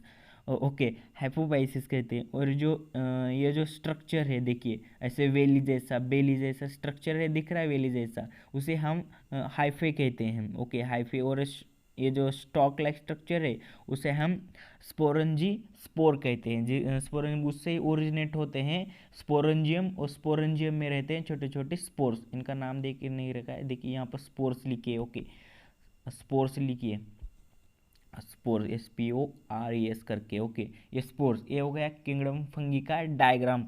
देखिए डायग्राम में क्या क्या आपको याद रखने हैं, क्या क्या डायग्राम में क्या आपको याद रखना है, ये देखिए मैं फिर से बताता हूँ आपको। Rhizoids, these are the root like structure रहते हैं ऐसे नीचे के। ये हो गया जैसे कि वेली जैसी रहती है ना, उसे हम हाइफा कहते हैं। स्पोरेंजी स्पोर रहते हैं, उसके ऊपर ये बॉल लाइक स्ट्रक्चर स्पोरेंजियम कहते हैं, उसके अंदर स्पोर्स रहते हैं। ये आपको ध्यान में रखा है। ये जो बेसिस है उसे एपोफिक्सिस कहते हैं। ये जो कॉलम है, कॉलम लाइक स्ट्रक्चर, उसे हम कोलोमेला कहते हैं। ये हो गया कुछ टर्म्स फंगाई के जो कि डायग्राम में देखे रखा है, आपको डायग्राम बढ़िया तरीके से निकाल लो। ओके, सो देखिए फंगी के एग्जांपल्स देखेंगे हम। फर्स्ट है बेकर सिस्ट करके, सेकंड है एस्परगिलस करके, और penicillium, mushroom. These are the different examples of the fungi. आपको सबसे सिंपल लग रहा होगा मशरूम करके, दिस ऐसे छतरी लाइक स्ट्रक्चर रहते हैं ना, मशरूम, मुझे बनाना है, I hate the diagrams. Okay, so देखिए मशरूम्स क्या है, ऐसे छतरी जैसे अम्ब्रेला लाइक स्ट्रक्चर रहता है। मशरूम्स क्या है, एक फंगी है। पेनिसिलिन क्या है, एक फंगी है, ध्यान में रखो। ये बेकर सिस्ट क्या है, फंगी है। एस्परगिल्स क्या है, फंगी है। किसके ऊपर रहती है, कॉर्न के ऊपर। कॉर्न मतलब कि ये जो कॉर्न खाते हैं ना आप, वो कौन एक पदार्थ है उसके ऊपर रहता है एस्पेरगिल्स करके। ये हो गए कुछ examples of fungi. So next slide में देखेंगे हम कैरेक्टरिस्टिक्स। आई थिंक कैरेक्टरिस्टिक देख लिया है हमने। ओके, सो डबल आ गया स्लाइड में, देखिए लेकिन मैं डबल बताऊंगा आपको, स्लाइड में आ जाए। कैरेक्टरिस्टिक क्या क्या है, ये नॉन ग्रीन है, यूकैरियोट्स है, और हेटरोट्रॉपिक, दूसरे के ऊपर डिपेंड रहते हैं। These are the mostly saprophytic, मतलब कि जो डेड ऑर्गेनिज्म है उसके ऊपर फीड करते हैं और एब्जॉर्प्शन करते हैं, किसके लिए, अपने फूड तैयार करने के लिए। और वही जो सेल वॉल है, उनका सेल वॉल कॉम्प्लेक्स सुगर से बना होता है, उसका नाम है चिटिन। और सम फंगाई क्या है, थ्रेड लाइक, ऐसी दूरी जैसी स्ट्रक्चर के रहते हैं। और जो न्यूक्लियर किस में प्रेजेंट रहते हैं, साइटोप्लाज्मा। साइटोप्लाज्मा क्या है, सेल का बचा कुचा भाग रहता है, उसे हम साइटोप्लाज्मा कहते हैं। हो गए डिफरेंट कैरेक्टरिस्टिक्स ऑफ फंगी करके। सो नेक्स्ट स्लाइड में देखेंगे हम कैरेक्टरिस्टिक हो गए। देखिए मशरूम का डायग्राम देख रखा है मैंने, लेकिन मैंने नहीं निकाला, इमेज लिखी है, देखिए यहाँ पर भी एस्परगिल्स देखिए ये। Okay, so next brain power है, ब्रेन, ब्रेन है या ये, आप मुझे ब्रेन है, ओके, क्या बोल रहा हूँ मैं भी, देखिए आपके पास ब्रेन है तो ये जो क्वेश्चन मैंने देखे रखा है इस स्लाइड के ऊपर, आप डेफिनेटली इस कमेंट बॉक्स में रखेंगे, मतलब लिखेंगे क्या क्या मेरिट्स एंड डीमेरिट्स है विटाकर के। RH विटाकर साइंटिस्ट है ना, उन्होंने क्या 5 किंगडम क्लासिफिकेशन दिया था, उनकी मेरिट्स एंड डीमेरिट्स क्या है वो आप मुझे जल्दी से जल्दी कमेंट में बताइए। ओके, तब तक हम नेक्स्ट देखते हैं क्लासिफिकेशन ऑफ माइक्रोब्स। सो ये हो गया क्लासिफिकेशन ऑफ, सभी क्लासिफिकेशन हो गए। हमने क्लासिफिकेशन में क्या क्या देखा, डिफरेंस, हिस्ट्री देखी, हिस्ट्री सबसे पहले हिस्ट्री देखी, कार्ल्स लिनियस, कोपलैंड ने कौन सी दी। ओके, नेक्स्ट आए RH विटाकर ने, RH विटाकर ने तो हद ही कर दी, उन्होंने 5 किंगडम क्लासिफिकेशन देखे हैं, वो protista, fungi, Animalia, Plantae, Monera. Okay, ये सभी 5 क्लासिफिकेशन हमने देख लिए। एक एक करके हमने उनके कैरेक्टरिस्टिक के बारे में, उनके फंक्शन के बारे में, और क्राइटेरिया भी देख लिया हमने, क्या क्या क्राइटेरिया, वो मल्टीसेलुलर है या यूनिसेलुलर, वो यूकैरियोट्स है या प्रोकैरियोटिक्स है, दूसरे के ऊपर डिपेंड्स है या नहीं, सैप्रोफाइटिक है या नहीं, सैप्रोफाइटिक फंगाई में आता है, ये सभी हमने कैरेक्टरिस्टिक क्राइटेरिया सभी देख लिया हमने किसमें, क्लासिफिकेशन ऑफ दिस ऑर्गेनिज्म में। अब देखेंगे हम classification of microbes. So simply microbes क्या होते हैं आपको पता होना चाहिए। सिंपली माइक्रोब्स क्या है, स्मॉल स्मॉल स्मॉल ऑर्गेनिज्म रहते हैं। जिस देखिए इस लड़की के मुंह में कितने माइक्रोब्स है, डिफरेंट टाइप्स ऑफ माइक्रोब्स है, छोटे छोटे ऑर्गेनिज्म। ये हो गए माइक्रोब्स, मतलब कि small organism. Okay, these are the microbe among the living organism. Microbes are the largest in number. देखिए हमारे इस संसार में, इस अर्थ के ऊपर सबसे ज़्यादा संख्या में कौन है, माइक्रोब्स है। छोटे छोटे ऐसे देखिए यहाँ पर मुंह में छोटे छोटे माइक्रोब दिख रहे हैं आपको। ये देखिए हमारे दांत को ख़राब कर रहा है ये इंसान, गलत बात गलत बात। ये देखिए ये भी क्या कर रहा है, हमारे दांतों को ख़राब कर रहा है। ये देखिए टंग के ऊपर कितने सारे माइक्रोब्स हैं। ये हो गए डिफरेंट माइक्रो ऑर्गेनिज्म, डिफरेंट जगह पर डिफरेंट टाइप्स ऑफ माइक्रोब्स रहते हैं। ये वास्ट वैरायटी है, वास्ट वैरायटी मतलब कि मेनी असंख्य ऐसे माइक्रोब्स रहते हैं डिफरेंट जगह पे ऊपर। देखिए उनका हम क्लासिफिकेशन देखेंगे। क्लास में मतलब कि चैप्टर का नाम ही है क्लासिफिकेशन, देखना है हमें किसका, माइक्रोब्स का। तो करेंगे अभी कंप्लीट हम, हमारा ऑर्गेनिज्म का कंप्लीट हो चुका है। सो देखिए क्लासिफिकेशन ऑफ माइक्रोब्स करके, क्लासिफिकेशन कैसे के हैं माइक्रो ऑर्गेनिज्म का, वो दो तरह के हैं। कौन कौन से, प्रोकैरियोट्स यूकैरियोट्स। मैंने अभी बताया आपको प्रोकैरियोट्स क्या रहते हैं। प्रोकैरियोटिक माइक्रो ऑर्गेनिज्म वो ऑर्गेनिज्म रहते हैं उनमें वेल डेवलप्ड न्यूक्लियस नहीं रहता, और जिनमें वेल डेवलप्ड न्यूक्लियस रहता है, साइटोप्लाज्मा रहता है, उसे हम यूकैरियोट्स कहते हैं, और जिनमें नहीं रहता उसे हम प्रोकैरियोट्स कहते हैं। सो प्रोकैरियोट्स में सिंगल बैक्टीरिया आता है, लेकिन यूकैरियोट्स में कौन कौन आता है, प्रोटिस्टा, फंगी, अलगी, ये सभी क्या आते हैं यूकैरियोट्स में। देखिए यहाँ पर डबल बताता हूँ मैं आपको क्लासिफिकेशन ऑफ माइक्रोब्स करके। देखिए माइक्रो ऑर्गेनिज्म का क्लासिफिकेशन देख रहे हैं, उनके दो टाइप है, एक प्रोकैरियोट्स, यूकैरियोट्स। प्रोकैरियोट्स मतलब कि जिनके पास well known nucleus, cytoplasm, cell organs रहते हैं, उसे हम प्रोकैरियोट्स कहते हैं। और यूकैरियोट्स क्या है, वो यूकैरियोट्स वो ऑर्गेनिज्म जिनके पास वेल नोन न्यूक्लियस होता है, एकदम बढ़िया तरीके से साइटोप्लाज्मा रहती है, ईआर एंडोप्लाज्मिक रेटिकुलम रहता है, ये सभी सेल ऑर्गन्स एकदम वेल नोन डिफाइन रहते हैं, उसे हम यूकैरियोट्स माइक्रोब्स कहते हैं। और प्रोकैरियोट्स में फर्स्ट बैक्टीरिया आते हैं, और यूकैरियोट्स में तीन आते हैं। कौन कौन से, प्रोटिस्टा, फंगी, अलगी। ये ध्यान में रखो, चार्ट बना लो अपने वॉल के ऊपर। ये जो ये है ना, ये मैं बताता हूँ आपको नेक्स्ट स्लाइड में। सो ये चार्ट आपको ध्यान में रखना है क्लासिफिकेशन ऑफ माइक्रोब्स का। सो आई थिंक स्क्रीनशॉट ले लो, ये से इसका स्क्रीनशॉट ले लो प्लीज़। ओके, स्क्रीनशॉट ले लो, आई थिंक ले लिया होगा। सो नेक्स्ट देखिए इम्पोर्टेंट फॉर फ्यूचर करके, क्या देखिए इम्पोर्टेंट फॉर फ्यूचर मतलब फ्यूचर के लिए इम्पोर्टेंट है ही है, लेकिन अब भी इम्पोर्टेंट है। मैंने देख रखा है हैशटैग इम्पोर्टेंट फॉर फ्यूचर, लेकिन फ्यूचर के लिए तो बहुत इंपॉर्टेंट है। देखिए with reference to the size of microbes. Microbes किसका है, हम माइक्रोब देख सकते हैं क्या, नहीं। माइक्रोब दिखने के लिए क्या रहता है हमारे पास, डिफरेंट टाइप्स के माइक्रोस्कोप्स रहते हैं। माइक्रोब्स उनके नाम पे ही माइक्रोब दिखा है। माइक्रोब्स के थ्री टाइप के रहते हैं, एक कंपाउंड माइक्रोस्कोप, ओके, एक इलेक्ट्रॉन माइक्रोस्कोप, एक सिंपल माइक्रोस्कोप। ये तीन प्रकार के क्या रहते हैं, माइक्रोस्कोप रहते हैं। उनकी मदद से हम माइक्रोस्कोप देख सकते हैं। देखिए उनकी साइज़ कितनी रहती है, 1 मीटर बोले तो 10⁻⁶ माइक्रोमीटर। ये जो न्यू यम है, इसे हम रीड कैसे कहते हैं, माइक्रोमीटर करते हैं। और यन यम को क्या बोलते हैं, नैनोमीटर करते हैं। एक और होता है यन यम करके, उसे हम नेक्स्ट क्लास में पढ़ेंगे, अभी नहीं बताऊंगा मैं आपको। देखिए 1 मीटर क्या रहता है, 10⁹ नैनोमीटर। देखिए हमें आपको बढ़िया एकदम बढ़िया तरीके से बताता हूँ फिर से। देखिए 1 मीटर मतलब 10⁶ माइक्रोमीटर रहता है, और 1 मीटर मतलब 10⁹ नैनोमीटर रहता है। आपको क्या करना है, सिर्फ ध्यान में रखना है। 1 मीटर मतलब माइक्रोमीटर में कितना रहेगा, 1 मीटर नैनोमीटर में कितना रहेगा। ओके, ये हो गए कुछ हमारे important terms, okay, related. So important for future के लिए इम्पोर्टेंट है। देखिए अभी हम क्लासिफिकेशन सबसे पहले फर्स्ट क्या देखेंगे, प्रोकैरियोट्स में कौन आते हैं, बैक्टीरिया। सबसे पहला बैक्टीरिया कंप्लीट करेंगे हम। फर्स्ट टाइप है बैक्टीरिया। ओके, डिफरेंट टाइप्स के बैक्टीरिया हमारे अर्थ के ऊपर रहते हैं। सो उनके कैरेक्टरिस्टिक्स मतलब कि आर.एच. विटाकर ने क्या बताया था हमें, कौन कौन से क्राइटेरिया यूज़ किए थे, वो ऑर्गेनिज्म यूनिसेलुलर है या वो लिखो। मल्टी सेलुलर है या वो लिखो, एटोट्रॉफिक है, हेटरोट्रॉफिक है वो लिखो, सेल वॉल, कुछ डिफरेंट सेल वॉल प्रेजेंट है, न्यूक्लियस कहाँ है, ये कुछ क्राइटेरिया जो कि आर एच विटाकर ने दिए थे, उनके ऊपर ही हम क्लासिफिकेशन कर रहे हैं, है क्या नहीं ये लिखना है हर बैक्टीरिया में, हर वायरसेस में, हर फंगी में। सो देखिए, चलिए देखते हैं अभी ये जो बैक्टीरिया है उनकी साइज मैंने देखे रखी है। फर्स्ट एट ऑल देखिए साइज कितने, 1 mm, यम को माइक्रो, ओके। सो यम को हम क्या बोलते हैं, माइक्रो बोलते हैं। सो देखिए 1 mm to 10 mm उनकी साइज रहती है किनकी, बैक्टीरिया की, और यम को भी माइक्रो ही बोलते हैं ऐसे यन, ये ध्यान में रखो, कंफ्यूज मत हो, ओके।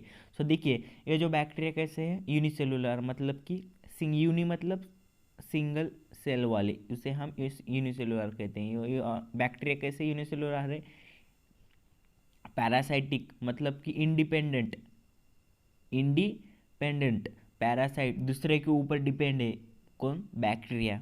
मतलब कि हमारे शरीर में डिफरेंट टाइप्स के बैक्टीरिया रहते हैं, वो बैक्टीरिया क्या है, हमारे ऊपर डिपेंड है। पैरासाइट मतलब दूसरों के ऊपर रहना, उसे हम पैरासाइट कहते हैं। These are the parasite organisms, कौन, बैक्टीरिया। समटाइम्स में bacteria together form colonies, okay.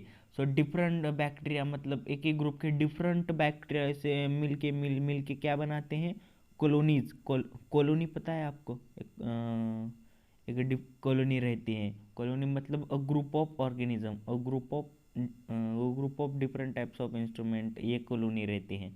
So different bacteria मिलके एक कॉलोनी तैयार करते हैं, ओके, कभी कभी बार, कौन, बैक्टीरिया करके। सो बैक्टीरिया उनका सेल देखिए, बैक्टीरिया की सेल कैसे है, प्रोकैरियोटिक है। प्रोकैरियोटिक मतलब कि अच्छे से न्यूक्लियस है, सेल वॉल है, विथ सेल वॉल है। देखिए डिस्टिंक्ट न्यूक्लियस, डिस्टिंक्ट मतलब नकलत, ऐसे ही डिस्टिंक्ट न्यूक्लियस है कहाँ, बैक्टीरिया में। और सेल ऑर्गन्स आर एब्सेंट। देखें यहाँ पर कुछ क्या इंपॉर्टेंट टर्म्स देखे रखे हैं बैक्टीरिया के। बैक्टीरिया का प्रोकैरियोट से सेल वॉल है, डिस्टेंट न्यूक्लियस है उनमें, और सेल ऑर्गन्स तो एब्सेंट ही है। देखिए ये बैक्टीरिया कैसा निकला, मतलब कि धोखा दे रहा है, ओके। सो बैक्टीरिया ने क्या किया, प्रोकैरियोट्स तो हमने क्या बताए थे, अच्छे वाला सेल वॉल रहेगा, न्यूक्लियस रहेंगे, उसे हम क्या कहेंगे, अच्छे वाले सेल ऑर्गेनल्स रहेंगे, उसे हम प्रोकैरियोट्स कहेंगे। लेकिन बैक्टीरिया में कुछ एक्सेप्शंस है, क्या एक्सेप्शंस है, सेल वॉल रहेगा, डिस्टिंक्ट न्यूक्लियस रहेगा, और सेल ऑर्गेनल्स तो रहेंगे ही नहीं। ये बैक्टीरिया के कुछ इंपॉर्टेंट फैक्ट्स, टर्म्स है जो आपको ध्यान में रखना है, ओके। सो क्या है, उनमें सेल वॉल है लेकिन डिस्टिंक्ट न्यूक्लियस है, सेल वॉल, सेल ऑर्गेनल्स तो एब्सेंट ही है। ये हो गए डिफरेंट कैरेक्टरिस्टिक्स ऑफ बैक्टीरिया। सो देखिए एग्जांपल, कोकैक्स, कोकैक्स कैसे शेप कैसा है, देखिए कोकैक्स का ऐसे स्पेरिकल शेप्ड है। देखिए विब्रो का, विब्रो कैसे है, ऐसे कॉमा शेप्ड, कैसे कॉमा कैसे निकालते हैं यार, ये देखिए कॉमा, ऐसे कॉमा शेप्ड है, उसे हम विब्रो कहते हैं। विब्रो कैसा है, कॉमा शेप्ड, ये क्या है, बैक्टीरिया। कोकोबैसिलस, स्पेरिलियम, ऐसे स्पेरिलियम क्यों, स्प्रिंग जैसे स्ट्रक्चर है, उसे हम स्पेरिलियम कहते हैं, इसलिए उसका नाम दिया स्पेरिलियम करके। सो ये हो गया डिफरेंट कैरेक्टर्स के कुछ एग्जांपल्स ऑफ द बैक्टीरिया। कौन कौन से एग्जांपल, कोकैक्स, विब्रो, स्पेरिलियम, कोकाबैसिलस, ये एग्जांपल कुछ ध्यान में रखो, और साइज कितने रहते हैं वो ध्यान में रखो। So character multicellular, unicellular, prokaryote, cell wall है क्या नहीं, ये सब ध्यान में, बैक्टीरिया के कुछ कैरेक्टरिस्टिक्स लिखने हैं आपको एग्जाम में। सो देखिए नेक्स्ट देखते हैं अभी स्लाइड, बैक्टीरिया थर्ड कैरेक्टरिस्टिक्स क्या है, they produce by single binary fission, okay. Binary fission क्या है, एक रिप्रोडक्शन, रिप्रोडक्शन की टाइप है, non living organism, living organism में कौन सी, बाइनरी फिजन। इस ब्लैक, छोटी सी ब्लैक स्लाइड में देख रखा है मैंने, what is exactly a binary fission. So ये रिप्रोड्यूस मतलब कि हम देखिए, हम इंसान कैसे हम कैसे रिप्रोड्यूस हुए, हम पैदा कैसे हुए, रिप्रोड्यूस होना मतलब पैदा होना। हमने हमारे अब्बू और अम्मी की शादी होकर हम रिप्रोड्यूस हुए। वैसे ही ये जो बैक्टीरिया है वो रिप्रोड्यूस कैसे हुई है, bye simple binary fusion, binary fusion की वजह से। सिंपल मतलब कि सीधी सादी है, बाइनरी मतलब कि कट हुई है, फिजन मतलब दो भाग होना, उसे हम सिंपल बाइनरी फिजन कहते हैं। देखिए बैक्टीरिया कैसे, देखिए कुछ एग्जांपल फिजन में मैंने एग्जांपल दिखा है अमीबा का। अमीबा क्या हुआ, उससे उसका डिवीजन हुआ, वो जो अंदर का देखिए अंदर का न्यूक्लियस क्या हुआ, ऐसे दो भागों में कट हो रहा है, दो भागों में कट होगा और उसका फिजन होगा, और टू डिफरेंट और बैक्टीरिया तैयार होंगे, टू डिफरेंट ऐसे रिप्रोड्यूस होते हैं। कौन कौन रिप्रोड्यूस होते हैं गाइज? बैक्टीरिया यार। ओके, ये हो गए फिजन की मैंने डेफिनेशन। अ सेल स्प्लिटिंग इनटू टू और मोर, मतलब कि एक सेल है, एक सेल है एक सेल है, वो स्प्लिट हो रहा है टू बैक्टीरिया में, उसे हम फिजन कहते हैं। ये हो गई फिजन, मतलब कि सेल स्प्लिटिंग इनटू टू और मोर, दीज आर द यूनिसेलुलर में दिखाया गया है। देखिए एग्जांपल एमीबा का देखा है, उसे डिवीजन हुआ हुआ हुआ, उसका टू डिफरेंट तैयार हुए क्या सेल, उसे हम कहेंगे फिजन करके गाइस। ये हो गया fission. Okay, so bacteria reproduce कहते हैं बाय सिंपल बाइनरी फिजन। सो इन फेवरेबल कंडीशन, इन फेवरेबल कंडीशन मतलब ये जो एनवायरनमेंट है वो उनके लिए एकदम बढ़िया है, उसे हम फेवरेबल कंडीशन कहते हैं। बैक्टीरिया ग्रो विगरसली, एकदम बढ़िया तरीके से बैक्टीरिया ग्रो करते हैं। Can double their number in 20 minute, 20 minute में एक बैक्टीरिया होगा, 20 मिनट में क्या दो बन जाएंगे। ओके, सो 5 होंगे तो 10 बन जाएंगे, किस में? 20 मिनट्स में। कौन? बैक्टीरिया, जब उनके फेवरेबल कंडीशन में वो जब फेवरेबल कंडीशन में हो जाएंगे। ये हो गए कुछ डिफरेंट कैरेक्टरिस्टिक्स ऑफ बैक्टीरिया करके। सो कितने घंटे? 24 मिनट में ये डबल हो जाते हैं, मतलब कि दो ऑर्गेनिज्म है, 24 मिनट के बाद वो जब उनको फेवरेबल कंडीशन अच्छी तरीके से बढ़िया जगह मिल जाएंगी तो वो क्या कहते हैं? डबल हो जाते हैं, मतलब 2 से 4 हो जाएंगे, 5 से 10 हो जाएंगे। ये हो गए फेवरेबल कंडीशन की प्रक्रिया। सो बैक्टीरिया हो गया, ये हो गया कंप्लीट। सो नेक्स्ट देखेंगे हम प्रोटोजोआ कर। अभी देखो सेकंड क्या है? प्रोटोजोआ। ओके, प्रोटोजोआ उसका नाम ही है। फर्स्ट हमने बैक्टीरिया कंप्लीट करेंगे, कर लिया हमने। सो सेकंड है प्रोटोजोआ कर। उनकी साइज अप्रोक्सीमेटली 20 mm रहती है, मतलब बहुत स्मॉल साइज के रहते हैं। देखिए यहाँ पर पैरामोशियम दे के रखा है मैंने। सो देखिए हम प्रोटोजोआ स्टार्ट करते हैं। सो प्रोटोजोन्स कैसे रहते हैं? कहाँ पर पाए जाते हैं? सॉइल में, फ्रेश वाटर में भी, सी वाटर, और some are found in the body of other organism and एरोपैथोजेनिक। देखिए और प्रोटोजोआ की क्या है, वो कहाँ रहते हैं, उनकी लोकेशन दे के रखा है बच्चों। देखिए प्रोटोजोआ क्या कहाँ का रहता है? Found in soil. सबसे पहले तो प्रोटोजोआ क्या है? एक मतलब कि स्मॉल ऑर्गेनिज्म रहते हैं, किनका? 20 mm के, मतलब छोटे छोटे ऑर्गेनिज्म थे।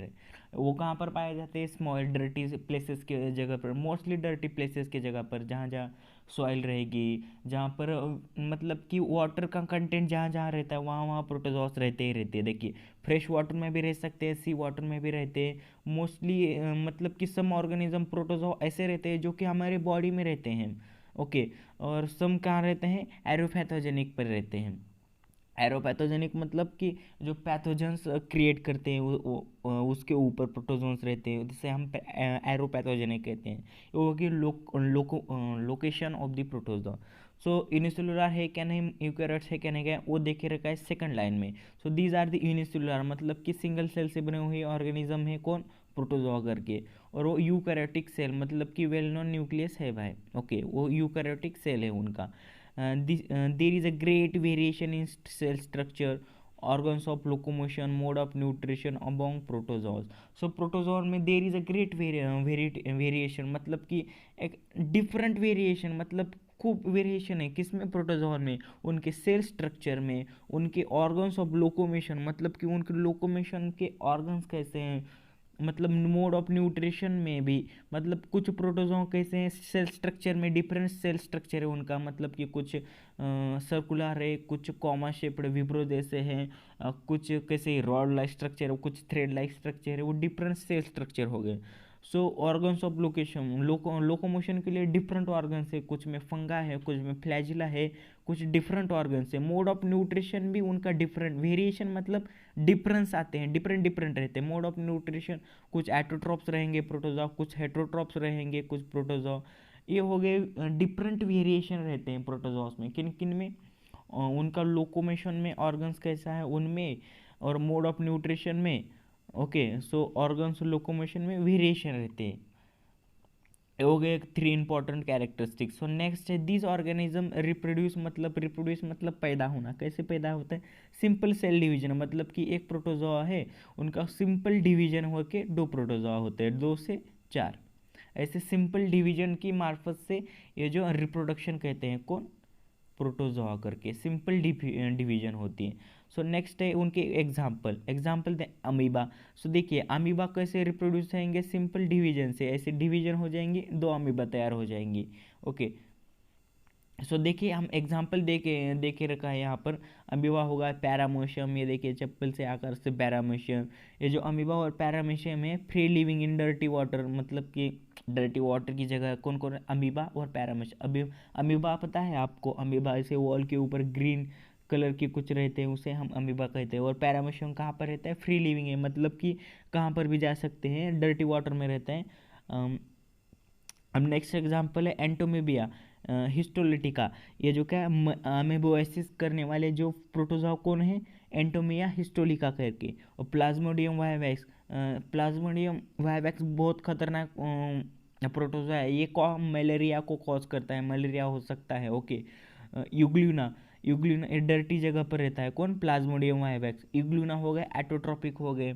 एटोट्रॉप मतलब कि सेल के ऊपर अपने सेल्फ मतलब अपने ऊपर डिपेंड है, किसके लिए, फूड तैयार करने के लिए। ये हो गए कुछ एग्जांपल्स ऑफ प्रोटोजोआ के। सो नेक्स्ट क्लास टाइप है फंगी करके। सो देखेंगे अभी फंगी क्या है, उनकी अप्रोक्सीमेटली साइज कितनी है, 10 mm to 100 mm करके। देखिए हम उसे देख सकते हैं।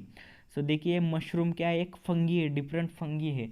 These are the found on decaying organic matter and dead bodies of plants and animals. देखिए फंगी कहाँ कहाँ रहती है, जो डर्टी प्लेसेस के ऊपर रहती है, लेकिन डेड बॉडीज, जो भी dead bodies dead plants and animals रहते हैं उनके ऊपर फंगी आएगी। और डिकेइंग ऑर्गेनिक मैटर, जो भी ऑर्गेनिक मैटर है वो डिके होता है, मतलब डिकम्पोजिशन शो करता है, उसके ऊपर क्या रहते हैं, फंगाई रहते हैं। ये हो गया फर्स्ट पॉइंट। सेकंड पॉइंट है these are the eukaryotic organism है, और some are unicellular some are other multicellular रहते हैं, किसमें, फंगाई में। So others visible with naked eyes. So कुछ फंगी क्या विजिबल नेक्ड आइज, हम उसे आंखों से देख सकते हैं। सो उनका एग्जांपल हो गया मशरूम्स हो गए, जो कि हम आंखों से देख सकते हैं। ये हो गए फंगी के 2 कैरेक्टरिस्टिक्स। नेक्स्ट कैरेक्टरिस्टिक्स क्या है, वो फंगी क्या है, मैंने पिछले स्लाइड में बताया था, फंगी किंगडम फंगी में वो क्या होता है, साइटोट्रोपिक रहते हैं, वो अब्जॉर्ब करती है their food from decaying organic matter. जो भी डेड बॉडीज और डिकेइंग मैटर है उनको एब्जॉर्ब करके अपना फूड लेते हैं, उसे हम सैप्रोट्रोपिक कहते हैं। ये फंगे कैसे हैं, सैप्रोट्रोपिक इन नेचर रहते हैं। They produce sexually asexually by cell division और बाय बडिंग। सो देखिए उनका रिप्रोडक्शन मतलब उनका जन्म कैसे होता है फंगाई का, सेक्सुअली भी और असेक्सुअली, मतलब कि जो रिप्रोडक्शन है वो 2 टाइप के रहते हैं, एक सेक्सुअली और असेक्सुअली करके। ये जब आप 10th में जाएंगे तब आपको सेक्सुअल और सेक्सुअल रिप्रोडक्शन क्या होता है और समझ आएगा, वो मैं भी पढ़ाऊँगा आपको। ओके, सो सबसे सेक्सुअल रिप्रोडक्शन और सेक्सुअल रिप्रोडक्शन क्या है, ये टू टाइप्स है रिप्रोडक्शन की। सो फंगाई कैसे हैं, दोनों ही टाइप से रिप्रोडक्शन कैसे है, सेक्सुअली भी और सेक्सुअली भी। कैसे, सेल डिवीजन और बडिंग से। सेल डिवीजन मतलब, सेल डिवीजन मैंने अब भी बताया आपको, सेल डिवीजन मतलब क्या होता है, एक सिंगल है उसका कुछ डिवीजन होना, 2 फंगी तैयार होना, उसे हम सेल डिवीजन कहेंगे। लेकिन सर ये बडिंग क्या है, कुछ डिफरेंट ही वर्ड है। बडिंग मतलब कि एक सेल है, उसके ऊपर ऐसे बर्ड लाइक स्ट्रक्चर है ना, बर्ड मतलब बर्ड पता है, ऐसे स्मॉल बर्ड है ना, उससे ही डिफरेंट, उससे वो बड़ा, वो जो बर्ड है वो बड़ा होकर एक डिफरेंट बड़ा फंगा, मतलब एक सेल से पहले बर्ड बनेगा और उससे एक बड़ा ऑर्गेनिज्म बनेगा, उसे हम प्रोसेस को हम बडिंग कहते हैं। सो उसके फंगी को कुछ एग्जांपल्स है, baker's yeast, candida, mushroom, these are the all examples of fungi, आपको ध्यान में रखना है। सो फंगाई के क्या क्या है, वो कहाँ पर डिकेइंग ऑर्गेनिक मैटर के ऊपर रहते हैं, डेड ऑर्गेनिज्म प्लांट्स के ऊपर रहते हैं, वो यूकैरियोटिक ऑर्गेनिज्म में मल्टीसेलुलर यूनिसेलुलर भी रहते हैं, और विजिबल है नेक्ड आइज को, जैसे कि एग्जाम्पल हो गया मशरूम्स। सो एग्जाम्पल दे के रखा है baker's, candida, mushroom, these are the examples of fungi. और ये क्या सैप्रोफाइटिक है, मतलब कि एब्जॉर्ब करती है their food from organic dead matter के ऊपर। और रिप्रोडक्शन कहते हैं sexually, both sexually and asexual reproduction कहते हैं by cell division and budding की तरफ से। सो नेक्स्ट है फंगी हो गई, नेक्स्ट है अलगी करके। सो अभी देखेंगे अलगी। सो गाइस मैंने यहाँ पर कुछ छोड़ा, हाँ सेक्सुअल और सेक्सुअल मैंने आपको नहीं बताया, 10th में बताएंगे बोला था ना, अरे क्यों हमारे स्टूडेंट को अभी पता 10th का वेट क्यों करे भाया, कौन करेगा वेट। देखिए सेक्सुअल रिप्रोडक्शन क्या होता है, मैं आपको यहाँ पर बता देता हूँ। यहाँ पर बताऊँ, यहाँ पर आई थिंक उसी जगह बताऊँ। देखिए सेक्सुअल रिप्रोडक्शन क्या होता है मेरे बच्चों। सेक्सुअल रिप्रोडक्शन में मेल और फीमेल दो गैमेट ज्वाइन होके जो भी रिप्रोड्यूस होता है उस प्रोसेस को हम सेक्सुअल रिप्रोडक्शन कहते हैं। मतलब कि हम कैसे पैदा हुए हैं, सेक्सुअल रिप्रोडक्शन से पैदा हुए। असेक्सुअल रिप्रोडक्शन क्या रहता है, असेक्सुअल रिप्रोडक्शन में पेरेंट्स मतलब कि मेल और फीमेल दो पेरेंट्स नहीं रहते, उनमें से एक रहता है पेरेंट्स, उनकी वजह से जो भी रिप्रोडक्शन होते हैं हम असेक्सुअल रिप्रोडक्शन कहते हैं। उतना ही ध्यान में रखो, उतना ही बढ़िया है, आपको नॉलेज इतनी बस हो गई। और मत सोचो सेक्सुअल और सेक्सुअल क्या होता है। सो चलिए अभी देखेंगे हम अलगी अलगी पर अटके हैं हम। अलगी उनके अप्रोक्सीमेटली साइज कितनी रहती है, 10 नैनोमीटर टू 100 mm करके। So mostly these are the aquatic मतलब वाटर में रहने वाले, these are the mostly aquatic. ये यूकैरियोट्स मल्टीसेलुलर है क्या, नहीं ये देखो ये क्या है, यूकैरियोटिक्स है मतलब कि वेल नोन डिफाइंड न्यूक्लियस है। यूनिसेलुलर है मतलब कि सिंगल सेल से बना हुआ है, देखिए एग्जांपल है क्लोरेला करके। सो एटोट्रॉपिक है मतलब ये अपना अन्न खुद से बना लेते हैं, अपना अन्न खुद से बना लेते हैं मतलब कि वो फोटोसिंथेसिस प्रक्रिया करेंगे। फोटोसिंथेसिस प्रक्रिया करेंगे मतलब फोटोसिंथेसिस क्लोरोप्लास्ट के बिना हो सकती है, नहीं हो सकती है, वही पॉइंट है। Photosynthesis carried out with the help of chloroplast present in the cell.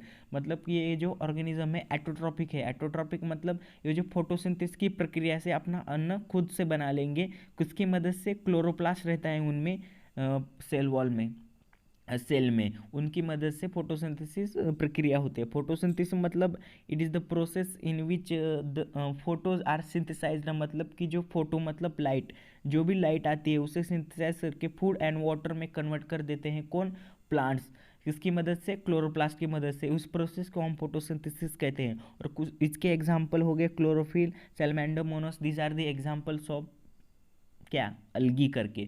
So next है very few species of algae are unicellular. बहुत मतलब कम पेसिस है जो कि यूनिसेलुलर है। मोस्ट ऑफ देम क्या है, मल्टीसेलुलर मतलब अनेक मोर सेल से बने हुए, विजिबल विथ नेकेड आई, जैसे कि हम यहाँ पर देख सकते हैं। देखिए वॉल के ऊपर डिफरेंट टाइप्स ऑफ अलगी दिख रहे हैं आपको। ये क्या है, वॉल के ऊपर अलगी है, क्या है, क्लोरेला है ग्रीन कलर की, उनमें क्लोरोप्लास्ट रहते हैं, वो फोटोसिंथेसिस करते हैं, अपना खुद का अन्न खुद बना लेते हैं। These are the visible with naked eyes. ये हो गए कुछ importance terms about algae. So देखिए एक क्विक रिवाइज करता हूँ अभी मैं आपको। देखिए ये अलगी क्या है, उनकी साइज़ क्या है, 10 mm टू 100 mm। वो एक्वेटिक है, वाटर में रहते हैं। वो यूकैरियोटिक है, यूनिसेलुलर और एटोट्रॉपिक ऑर्गेनिज्म है। एटोट्रॉपिक बोले तो वो फोटोसिंथेसिस करेंगे किसकी हेल्प से, क्लोरोप्लास्ट जो कि सेल वॉल में प्रेजेंट रहती है। उनके एग्जाम्पल क्लोरेला और salamander. These are the unicellular भी रहते हैं, कुछ मल्टीसेलुलर भी रहते हैं, कुछ दिखते भी हैं आंखों से। एग्जाम्पल हो गया क्लोरेला करके जो कि हम आंखों से देख पा रहे हैं यहाँ पे ऑल के ऊपर। सो नेक्स्ट है, लास्ट है virus. Okay at the end हम एंड में पहुंच के चैप्टर के। सो एट द लास्ट देखेंगे वायरसेस क्या है। सो कोविड 19 आपने सुना ही होगा, नाम तो सुना ही होगा कोविड 19 का। ये क्या है, एक एग्जाम्पल है किसका, वायरसेस का।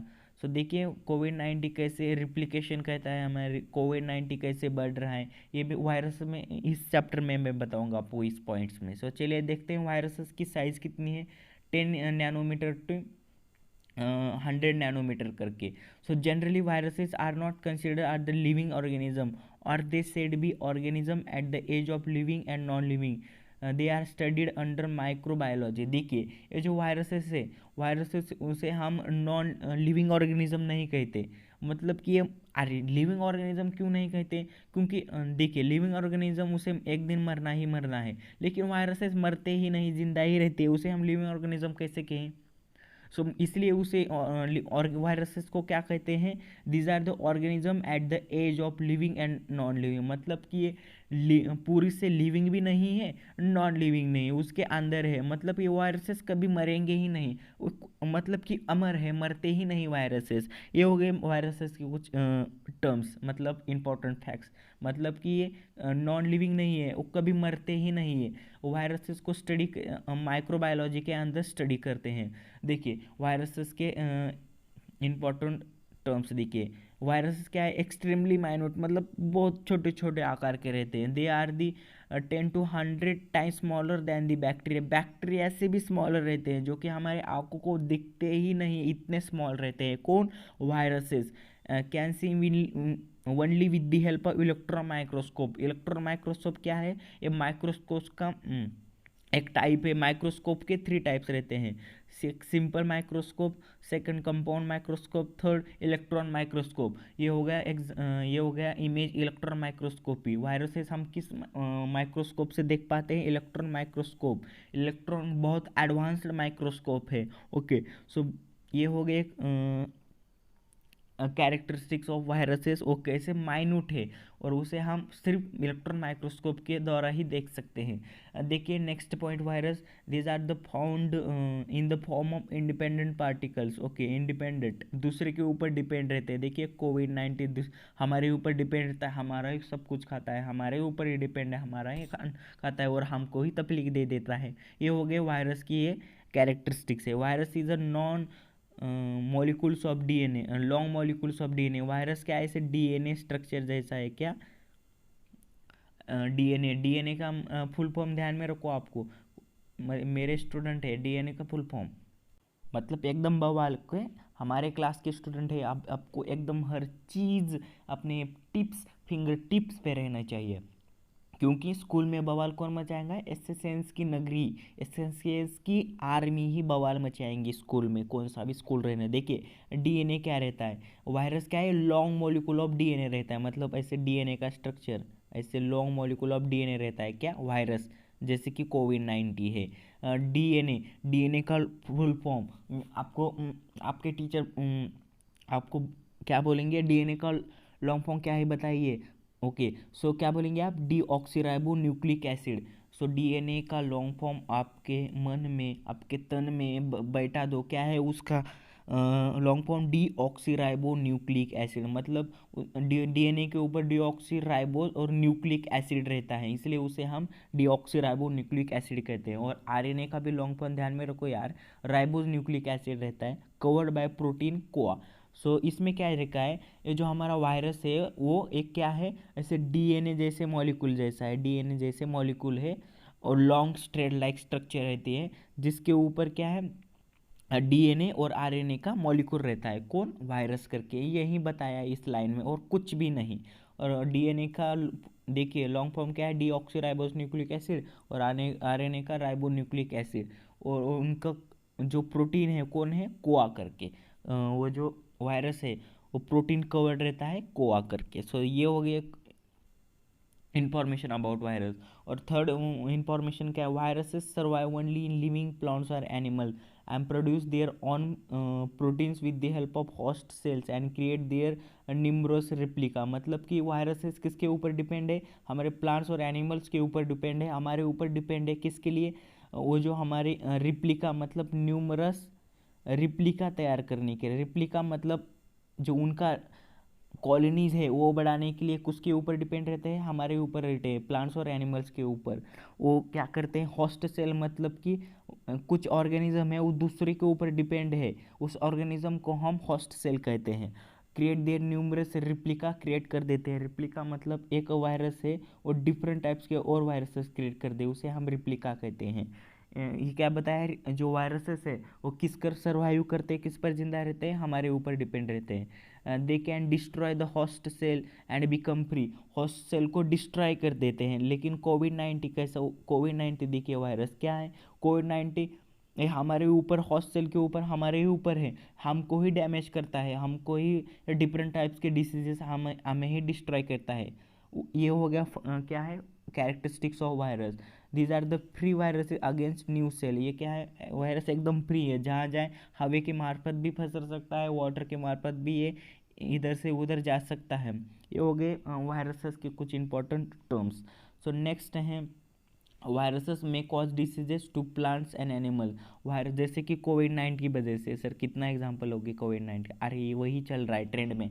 देखिए कोविड-19 हमारे एनिमल्स में जो डिसीज़ कहता है, जैसे कि कफ हो गया, फीवर आता है इस कोविड-19 की वजह से, हमारा जो थ्रोट है मतलब एक डिफरेंट टाइप का थ्रोट बन जाता है। ओके, ये डिसीज कॉज करता है कोविड-19। और प्लांट्स को भी वायरस की वजह से ही एक कैंसर होता है, उसे हम ट्यूबरोसिस कहते हैं। ओके, प्लांट को भी कैंसर होता है, ध्यान में रखो। हम नहीं, एनिमल्स को, प्लांट्स में भी होता है, ऐसे ट्यूबर लाइक स्ट्रक्चर आते हैं, ट्यूबर्स, उसे हम प्लांट कैंसर कहते हैं। हो गए वायरस क्या कॉज करता है, डिसीज कॉज करता है plants, both plants and animals में। ये हो गए इंपॉर्टेंट टर्म्स अबाउट वायरसेस। सो देखिए, डू यू नो करके आपको कुछ इंपॉर्टेंट फैक्ट्स टर्म्स देखे रखा है क्या। ह्यूमन में कौन से वायरस है, देखिए, जो कि पोलियो वायरस है, इन्फ्लुएंजा वायरस है, HIV वायरस है, एड्स वायरस है, डिफरेंट टाइप्स के वायरस है। कैटल में कौन सा पिकोरोना वायरस रहता है। प्लांट्स में कौन कौन से वायरस, देखिए, टोमेटो में कौन सा रहता है, विल्ट वायरस। टोबैको में कौन सा रहता है, मोसैक वायरस करके, ये आपको याद ही रखना है। बैक्टीरिया में कौन सा, बैक्टीरियोफेज वायरस रहता है, जो कि वायरसेस अटैक बैक्टीरिया करते हैं। ये हो गए कुछ डिफरेंट वायरसेस। देखिए, ये जो पोलियो वायरस है, पोलियो कॉज करता है। इन्फ्लुएंजा वायरस, इन्फ्लुएंजा कॉज करता है। HIV वायरस, एड्स कॉज करता है ह्यूमन बींग्स में। ओके, और जो पिकोरोना वायरस है, कैटल, मतलब कि हमारे जो काऊ बफेलो रहते हैं, कैटल, उनमें वायरस जाने वाला कौन सा वायरस है, पिकोरोना वायरस। प्लांट्स में कौन कौन, टोमेटो में कौन सा वायरस रहता है, विल्ट वायरस। और टोबैको में मोज़ैक वायरस। बैक्टीरिया में बैक्टीरियोफेज। ये डिफरेंट वायरसेस रहते हैं different human, cattle, plants, bacteria में। ओके, ये डू यू नो आपको याद रखना है आपको। सो देखिए, internet is my friend. Okay, internet क्या है, हमारा फ्रेंड है, किसके लिए, इंस्टाग्राम पे रील दिखने के लिए ले नहीं। देखिए यहाँ पर कलेक्ट, क्या क्या कलेक्ट करना है आपको, पिक्चर्स कनेक्ट करने हैं, डिफरेंट कैरेक्टरिस्टिक्स कलेक्ट करने हैं, किसके, माइक्रोब्स की। ओके, प्रिपेयर चार्ट बनाना है आपको, ऐसे चार्ट करके पाई चार्ट बनाइए, ट्री चार्ट बनाइए, कुछ कौन सा भी चार्ट बनाइए। क्या करना है आपको, इंटरनेट पे जाना है, उसके पिक्चर डाउनलोड करने हैं, कैरेक्टरिस्टिक आपको लिखने हैं डिफरेंट माइक्रोब्स के। ये आपको मैं आपको प्रोजेक्ट दे रहा हूँ, कंप्लीट कर दिए। कुछ बच्चे करेंगे, कुछ नहीं, कुछ करेंगे। आई थिंक सबसे ज़्यादा बच्चे करेंगे मेरे। ओके, सो देखिए, so at the last, thanks for watching this video guys. हमने फर्स्ट चैप्टर एकदम बढ़िया तरीके से कंप्लीट कर दिए। Thanks for the this red heart is for you guys. Okay, so देखिए, हमने फर्स्ट चैप्टर एकदम बढ़िया तरीके से कंप्लीट कर दिए। सेकंड चैप्टर ऐसे ही बढ़िया तरीके से कंप्लीट करेंगे। So thank you for watching this video. Bye bye guys, take care.